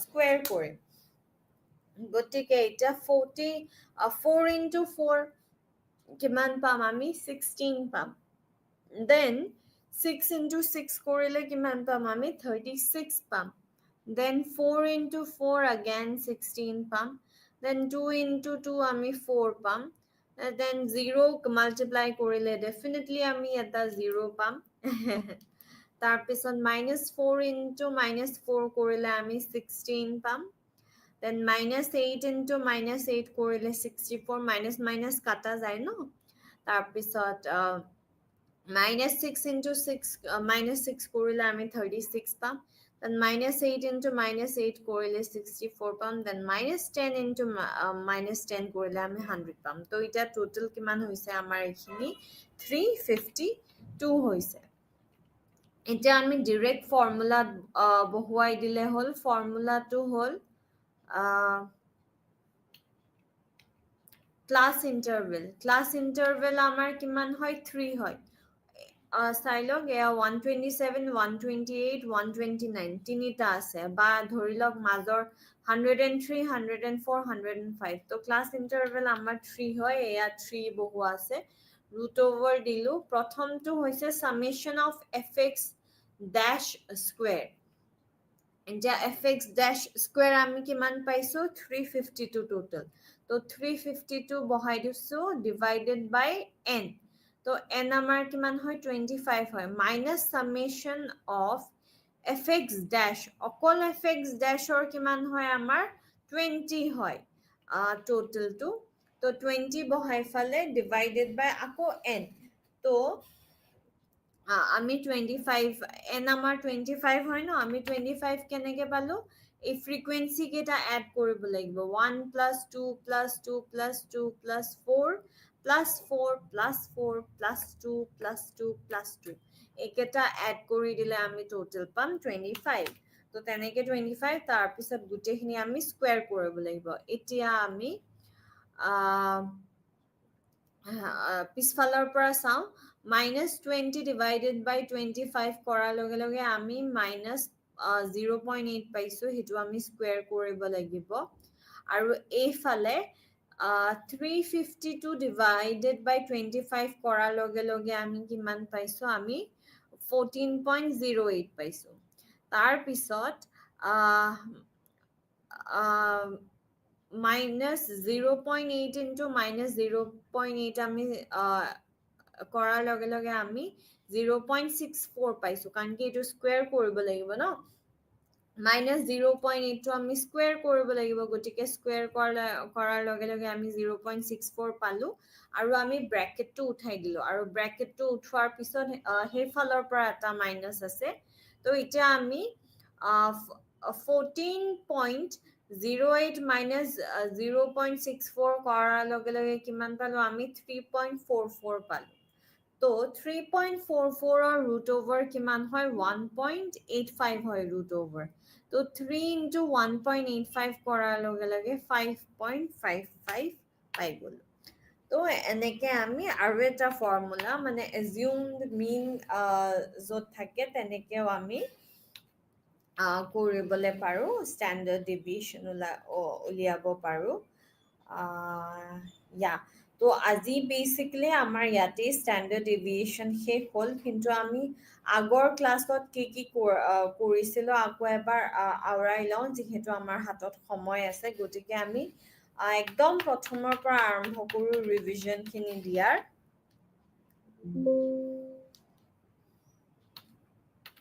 সো বেসিক্যালি আমি যোৱা ক্লাছত আমি এটা নতুন চ্যাপ্টাৰ আৰম্ভ কৰিছিলো আমি নতুন ইউনিট এটা আৰম্ভ কৰিছিলো সেইটো হৈছে কম্পিউটেশন অফ মেজাৰ্স অফ ভেৰিয়েবিলিটি আৰু আমি বিভিন্ন মেজাৰ্স চাইছিলো ভেৰিয়েবিলিটি কম্পিউট কৰিবলৈ যেনেকৈ ৰেঞ্জ হওক কোয়াৰ্টাইল ডেভিয়েশন হওক এভাৰেজ ডেভিয়েশন হওক স্ট্যান্ডার্ড ডেভিয়েশন হওক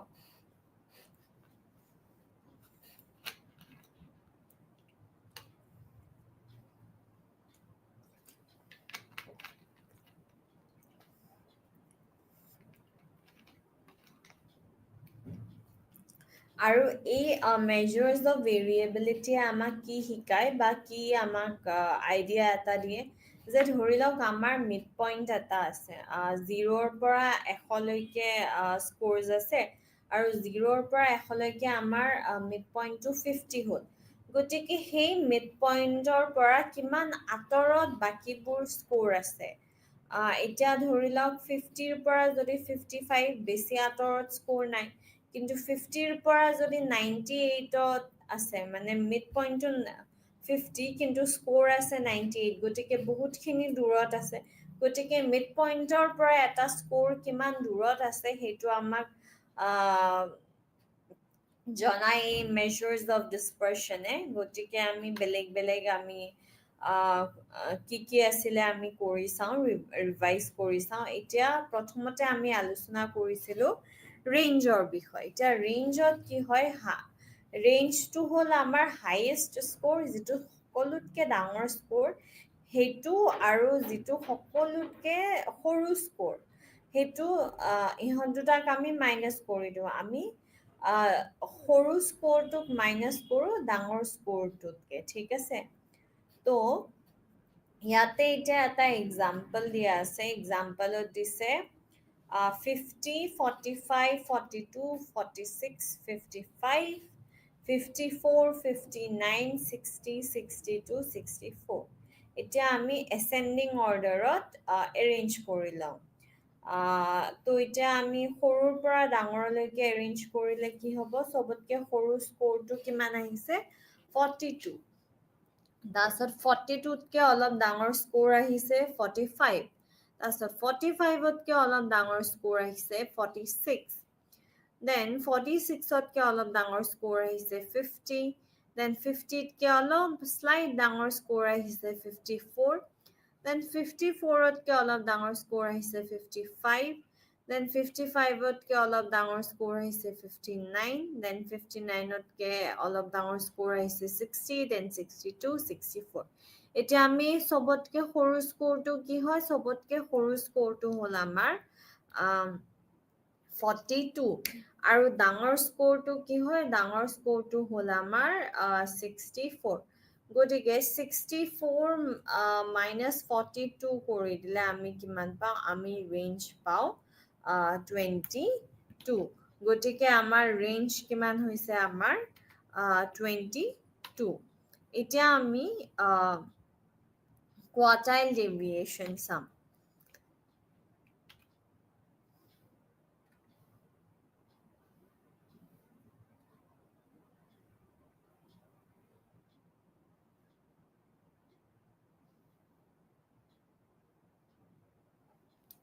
Okay. এতিয়া কোৱাৰ্টাইল ডেভিয়েশ্যন প্ৰথমতে আমি এটা আনগ্ৰুপড ডেটাৰ পৰা উলিয়াম গতিকে আনগ্ৰুপড ডেটাৰ পৰা আমাৰ কোৱাৰ্টাইল ডেভিয়েশ্যন দিয়া স্ক'ৰ্ছ দিয়া আছে এটা সাইকোলজি টেষ্টত ষ্টুডেণ্টছে স্ক'ৰ কৰিছে 24 25 23 26 29 30 27 35 34 36 আৰু 28 গতিকে আমি প্ৰথমতে সৰু নম্বৰৰ পৰা ডাঙৰ নম্বৰলৈকে আমি এৰেঞ্জ কৰি ল'ম তো এৰেঞ্জ কৰোঁতে আমি কি অৰ্ডাৰ পালোঁ আমি 23 24 25 26 27 28 29 30 34 35 36 পালোঁ এতিয়া আমি প্ৰথমতে Q1 উলিয়াব লাগিব এতিয়া Q1ত কি হয় য'ত আমাৰ 25%ৰ ভিতৰৰ স্ক'ৰখিনি থাকে তো n plus 1 divided by 4th position okay তো ইয়াতে n আমাৰ কিমান আছে কেইটা নম্বৰ আছে আমাৰ 11টা নম্বৰ আছে তো 11 plus 1 divided by 4th position 11 plus 1 কিমান হয় 12 হয় 12 divided by 4 fourth position 12 divided by 4 হলে কিমান হয় আমাৰ third position তো আমাৰ third positionত কি আছে 25 আছে তাৰ পিছত আকৌ আমি এবাৰ কোৱাৰ্টাইল ডেভিয়েশ্যন থাৰ্ড কোৱাৰ্টাইল Q3 আমি ক্যালকুলেট কৰিব লাগিব Q3 ক্যালকুলেট কৰিব হলে আমি 3 into n plus 1 divided by 4 তো আমি 11 পালো n আমাৰ 11 হয় তো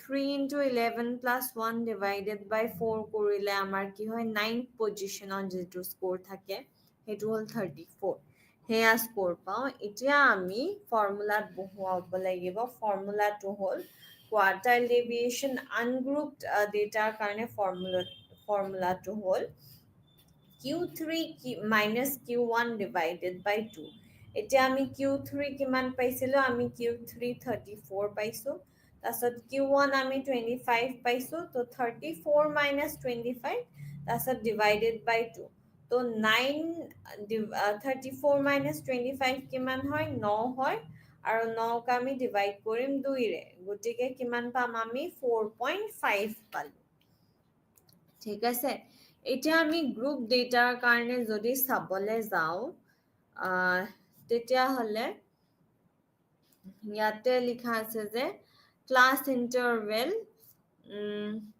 195 ৰ পৰা 199 ৰ ভিতৰত ফ্ৰিকুৱেন্সি আছে আমাৰ 1 190 ৰ পৰা 194 লৈকে আমাৰ ফ্ৰিকুৱেন্সি আছে 2 then 185 ৰ পৰা 189 লৈকে ফ্ৰিকুৱেন্সি আছে আমাৰ 4 then 180 ৰ পৰা 184 লৈকে ফ্ৰিকুৱেন্সি আছে আমাৰ 5 175 ৰ পৰা 179 লৈকে আছে ফ্ৰিকুৱেন্সি 8 then 170 ৰ পৰা 174 ফ্ৰিকুৱেন্সি আছে 10 then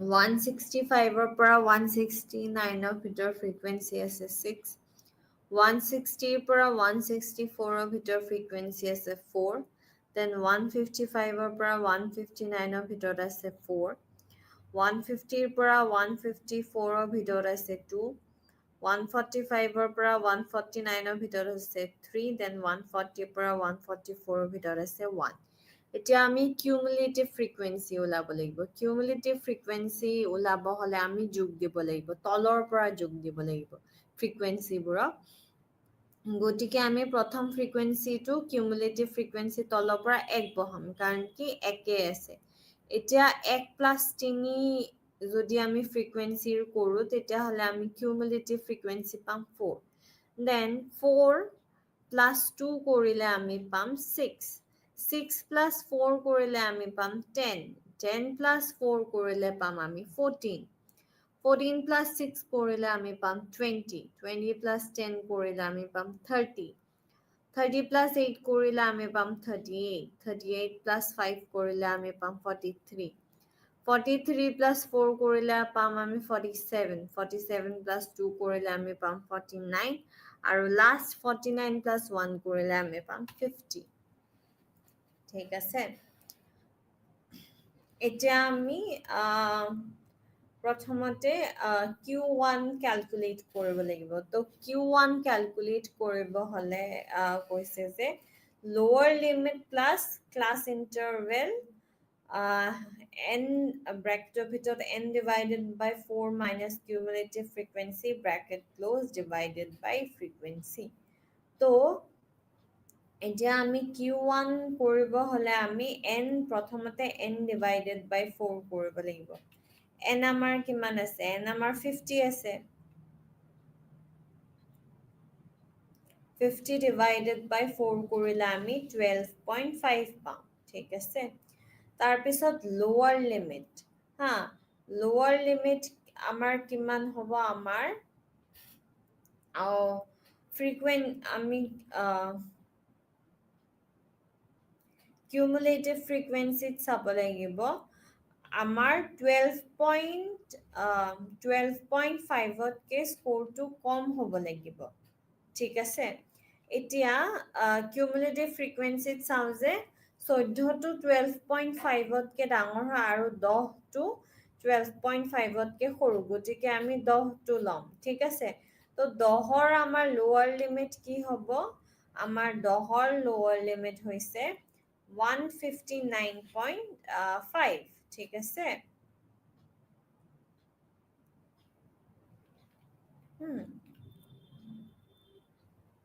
তাৰ পিছত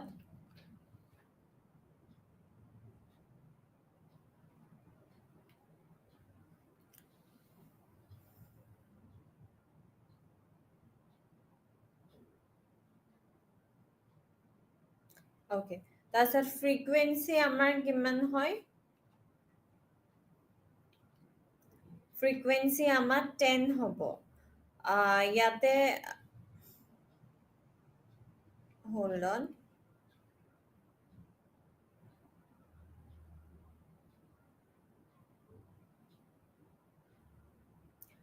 cumulative frequency আমাৰ 10 হ'ব তাৰ পিছত আৰু frequency হ'ব 4 তো 10 cumulative frequency ওপৰত থকা নম্বৰৰ যেটো frequency হয় হেতু হয় 4 তো 4 হ'ল 4 হোৱাৰ পিছত আমাৰ class interval কিমান হয় 5 কেনেকে 5 হ'ল 195 196 197 198 199 পাঁচটা আছে তো এটা আমি ফৰ্মুলাত বহাই দিলো lower limit plus class interval bracket 12.5 minus 10 divided by 4 এইখিনি কৰাৰ লগে লগে আমি 162.62 কৰিম তাৰ পিছত same ফৰ্মুলাৰে আমি আকৌ Q3 টো উলালো Q3 উলোৱাৰ পিছত আমি কি কৰিলো Q3 minus Q1 হ'ব ইয়াতে Q2 লিখা আছে এটো ভুলতে লিখা আছে তো Q3 minus Q3 আমাৰ কিমান উলালে lower limit আমাৰ 174.5 তাৰছত class interval আমাৰ 5 তাৰ পিছত frequency আমাৰ 37.5 minus cumulative frequency আমাৰ cumulative frequency আমাৰ 37.5 minus 30 আমাৰ frequency divided by 8 হেতু আমাৰ 179.19 ওলালে তো তাৰ পিছত আমি যেতিয়া ফৰ্মুলাত বহাই দিও Q3 minus Q1 divided by 2 179.19 minus 162.62 divided by 2 হলে আমাৰ 8.28 হ'ব গতিকে আমাৰ কোয়াৰ্টাইল ডেভিয়েশন কিমান ওলাব আমাৰ কোয়াৰ্টাইল ডেভিয়েশন 8.28 ওলাব এতিয়া আমি এভাৰেজ ডেভিয়েশন কৰি চাম এভাৰেজ ডেভিয়েশনত আমাৰ পাঁচটা ষ্টুডেন্ট আছে আৰু পাঁচটা ষ্টুডেন্টৰ স্কোৰ দিয়া আছে আৰু সেই টোটাল স্কোৰ আমাৰ হৈছে 50 আৰু এটা মিন কেনেকে উলাম টোটাল স্কোৰ ডিভাইডেড বাই কেইটা ষ্টুডেন্ট আছে পাঁচটা ষ্টুডেন্ট আছে তো ডিভাইডেড বাই 50 তো এতিয়া আমাৰ ডেভিয়েশ্যন ফ্ৰম মিন কিমান হ'ব 6 minus 10 হলে -4 8 minus 2 হলে sorry 8 minus 10 হলে -2 10 minus 10 হলে 0 12 minus 10 হলে 2 14 minus 10 হলে 4 তো টোটাল আমাৰ 12 এতিয়া আমি ফৰ্মুলাত বহাই দিলো summation of x divided by n তো আমাৰ কিমান হ'ব আমি টোটাল 12 পাইছিলো ন 12 divided by 5 তো আমাৰ কিমান হ'ব 2.4 আমাৰ এভাৰেজ ডেভিয়েশ্যন হ'ল এইটো আমাৰ আছিলে আনগ্ৰুপড ডেটাৰ কাৰণে এতিয়া আমি গ্ৰুপড ডেটাৰ কাৰণে চাম এতিয়া গ্ৰুপ ডেটাৰ কাৰণে ক্লাছ ইণ্টাৰভেল দিয়া আছে 110 পৰা 114 ভিতৰত আছে 3 তাৰপিছত 105 পৰা 109 ক্লাছ ইণ্টাৰভেলৰ ভিতৰত ফ্ৰিকুৱেন্সি আছে 4 100 পৰা 104 ভিতৰত আছে 6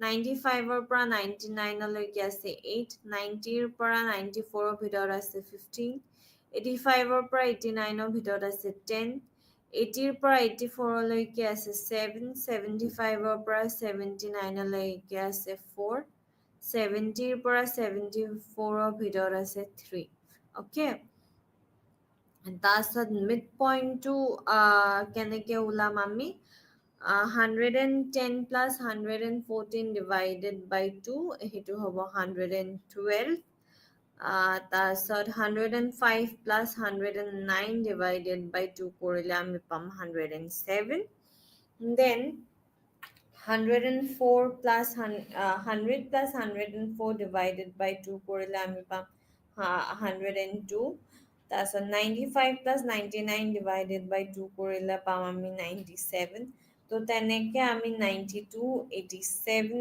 82 77 আৰু 72 ফুলতে 82 লিখা আছে তেনেকে আমি মিড পইণ্ট কেইটা পাই গলো এতিয়া এফএক্স আমি ওলাম fx কিমান হ'ব 3 into 112 হ'ব আমাৰ 336 4 into 107 হ'ব 428 then 6 into 102 হ'ব 612 8 into 97 হ'ব আমাৰ 776 15 into 92 হ'ব আমাৰ 1380 100 into 87 হ'ব 870 7 into 82 হ'ব 574 4 into 77 হ'ব আমাৰ 308 আৰু 3 into 82 হ'ব আমাৰ 216 তো টোটাল আমাৰ 5500 এতিয়া আমি মিন আমি পালো ইয়াতে 91.67 তো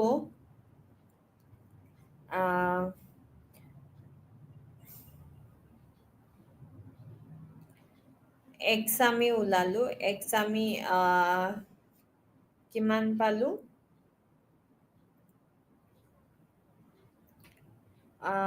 112 মানে মিড পইণ্ট মাইনাছ মিন যেটো আমি পাইছো 91.67 হেতুক আমি মিড পইণ্টেৰে মাইনাস কৰিব লাগিব তো আমি এক্সত পালো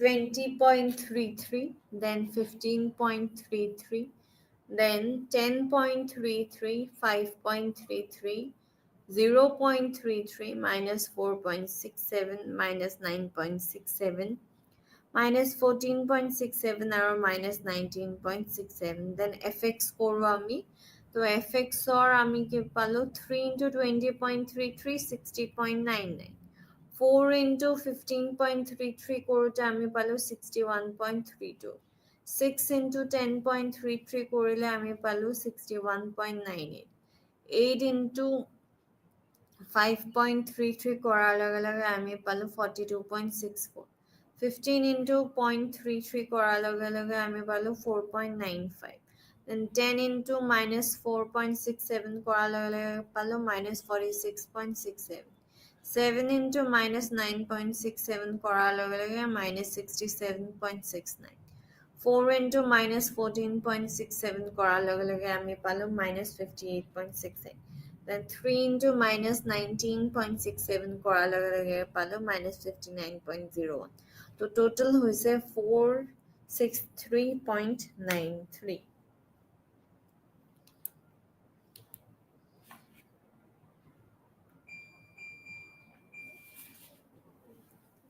So এটা আমি ফর্মুলা বহালো summation of fx আমরা summation of fx কিমান হ'ব 463.93 হয় divided by n n আমাৰ কিমান হয় n আমাৰ 60 হয় তো 463.93 divided by 60 কৰাৰ লগে লগে আমি 7.73 পালো average deviation আমাৰ 7.73 হয় গতিকে আজি আমি start দিছিলো আলোচনা কৰিছিলো standard deviationৰ বিষয় গতিকে আমাৰ আৰু 10 মিনিট আছে এই 10 মিনিটত আমি standard deviationৰ ফৰ্মুলা খিনি আকৌ এবাৰ আলোচনা কৰি লওঁ গতিকে ungrouped dataৰ কাৰণে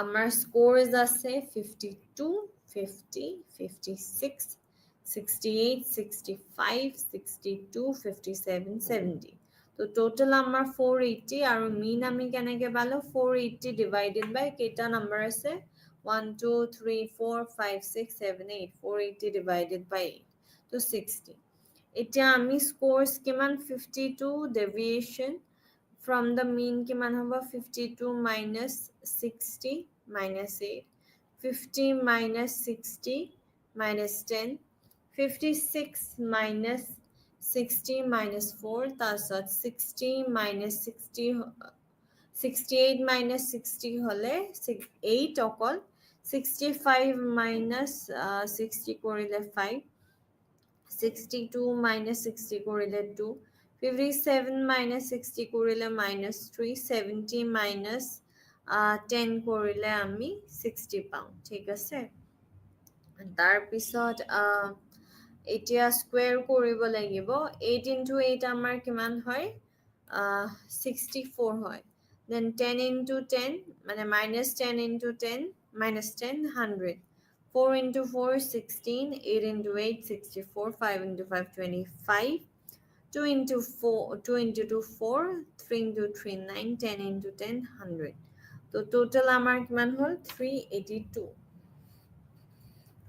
so এটা formula দিলে summation of x square আমাৰ summation of x square কিমান হৈছে 382 382 divided by n n আমাৰ কিমান হ'ব 8 হ'ব গতিকে 382 divided by 8 হলে আমাৰ 47.7 হয় তো root over কিমান হয় 47.7 আৰু 6.9 root over হয় গতিকে আমি standard deviation কিমান পালো আমি standard deviation 6.9 পালো এতিয়া আমি group data কেনেকে উলিয়াব পাৰি তো class interval দিয়া আছে frequency দিয়া আছে midpoint আমি 127 ৰ পৰা 129 ৰ midpoint আমি 128 পালো 124 ৰ পৰা 126 আমি 125 পালো then 121 ৰ পৰা 124 আমি 122 পালো 118 ৰ পৰা 120 ৰ আমি পালো 119 then 115 ৰ পৰা 117 পালো আমি 116 112 ৰ পৰা 114 আমি পালো 113 109 ৰ পৰা 111 পালো 110 106 ৰ পৰা 108 লৈকে পালো 107 103 পৰা 106 লৈকে পালো 104 then 100 ৰ পৰা 102 পালো 101 তাৰ পিছত এতিয়া fx 1 in fx আমাৰ frequency আৰু midpoint আমি multiply কৰিব লাগিব 1 into 128 হ'ব 128 2 into 125 আমাৰ 250 2 into 122 আমাৰ হ'ব 244 2 into 119 হ'ব 238 4 into 116 হ'ব 464 4 into 113 হ'ব 454 5 into 110 হ'ব 440 2 into 107 hobo 214, 2 into 104 hobo 208, 2 into 101 hobo 208. গতিকে total hobo 2760. তাৰপিছত আমি মিড পইণ্টক মিনৰ পৰা মাইনাছ কৰিলে আমি ইয়াতে স্ক'ৰ্ছ পাইছোঁ 17.6, 14.6, 11.6, 8.6, 5.6, 2.6, minus 0.4, minus 3.4, minus 6.4 আৰু minus 9.4. তাৰপিছত এতিয়া ডেভিয়েশ্যন স্কুৱেৰ যেতিয়া আমি কৰোঁ তেতিয়া 17.6 into 17.6 কিমান হয় 309.76. Then 14.6 into 14.6 কিমান হয় 213.6. তেনেকে আমি পালো 134.56, 73.96, 31.36, 6.76, 0.16, 111.56, 40.96, 88.36. তাৰপিছত fx square frequency into x square কৰাৰ লগে লগে আমি পালো 309.76, 426.32, 269.12, 147.92, 125.44, 27.04, 0.64, তাৰপিছত 23.12, 81.92, 176.72. তো টোটাল কিমান হৈছে 1588. এতিয়া আমি ফৰ্মুলাত বহালো summation of fx square কিমান হ'ল 1588 divided by আমাৰ n25 হয় তো আমি 63.52 পালো তো 63.52 যেতিয়া আমি root over কৰি দিওঁ তেতিয়া 7.97 আমি পাওঁ ওকে তাৰপিছত আমাৰ আৰু এটা ফৰ্মুলা আছে assume mean ফৰ্মুলা গতিকে ইয়াত ফ্ৰিকুৱেঞ্চি দিয়া আছে আৰু ক্লাছ ইন্টাৰভেল দিয়া আছে আমাৰ ফ্ৰিকুৱেঞ্চি টোটাল হ'ল 25 তো এটা মিড পইণ্ট আমাৰ কি আছে 127 ৰ পৰা 129 ৰ ভিতৰ মিড পইণ্টটো হ'ল 128 এনেকে 125 122 119 116 113 110 107 104 101 এনেকে আমি পালো মিড পইণ্ট কেইটা তাৰপিছত assume mean আমি ইয়াতে ধৰিছো 116 তো এতিয়া মিড পইণ্ট 116 ৰ 0 বহাই ফেলে ওপৰৰ খিনি আমি 1 2 3 4 দিলো মানে প্লাস 1 2 3 4 আৰু তলৰ ফালে আমি দিলো -1 -2 -3 -4 -5 okay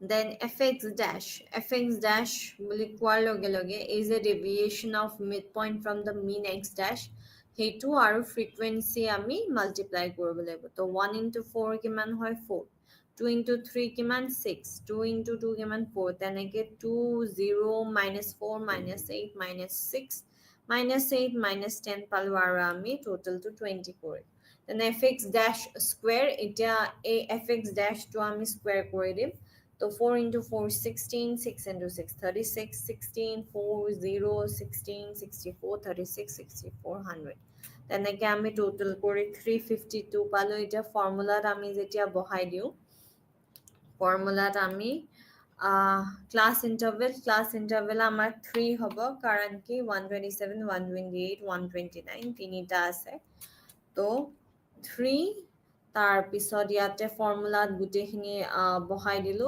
352 divided by 25 minus তাৰপিছত -20 divided by 25 bracket কৰি square then আমি scores খিনি পালো scores খিনি পোৱাৰ পিছত এই মাইনাস কৰি মেলি আমি 3.44 পালো তো 3.44 ৰ আমাৰ root over কিমান হয় 3.44 ৰ আমাৰ root over হয় 1.85 এতিয়া 3 into 1.85 কৰিলে আমি কি পালো আমি 5.55 পালো গতিকে আমাৰ ষ্টেণ্ডাৰ্ড ডেভিয়েশ্যনৰ গ্ৰুপড ডেটাৰ উলিয়াবলৈ আমাৰ দুটা মেথড আছে এটা আমাৰ জেনেৰেল যিটো হয় আৰু এটা আমাৰ এজিউমড মিন ধৰি ফালেও আমি এনেকে অংকটো উলিয়াব পাৰো ষ্টেণ্ডাৰ্ড ডেভিয়েশ্যনৰ অংকটো আৰু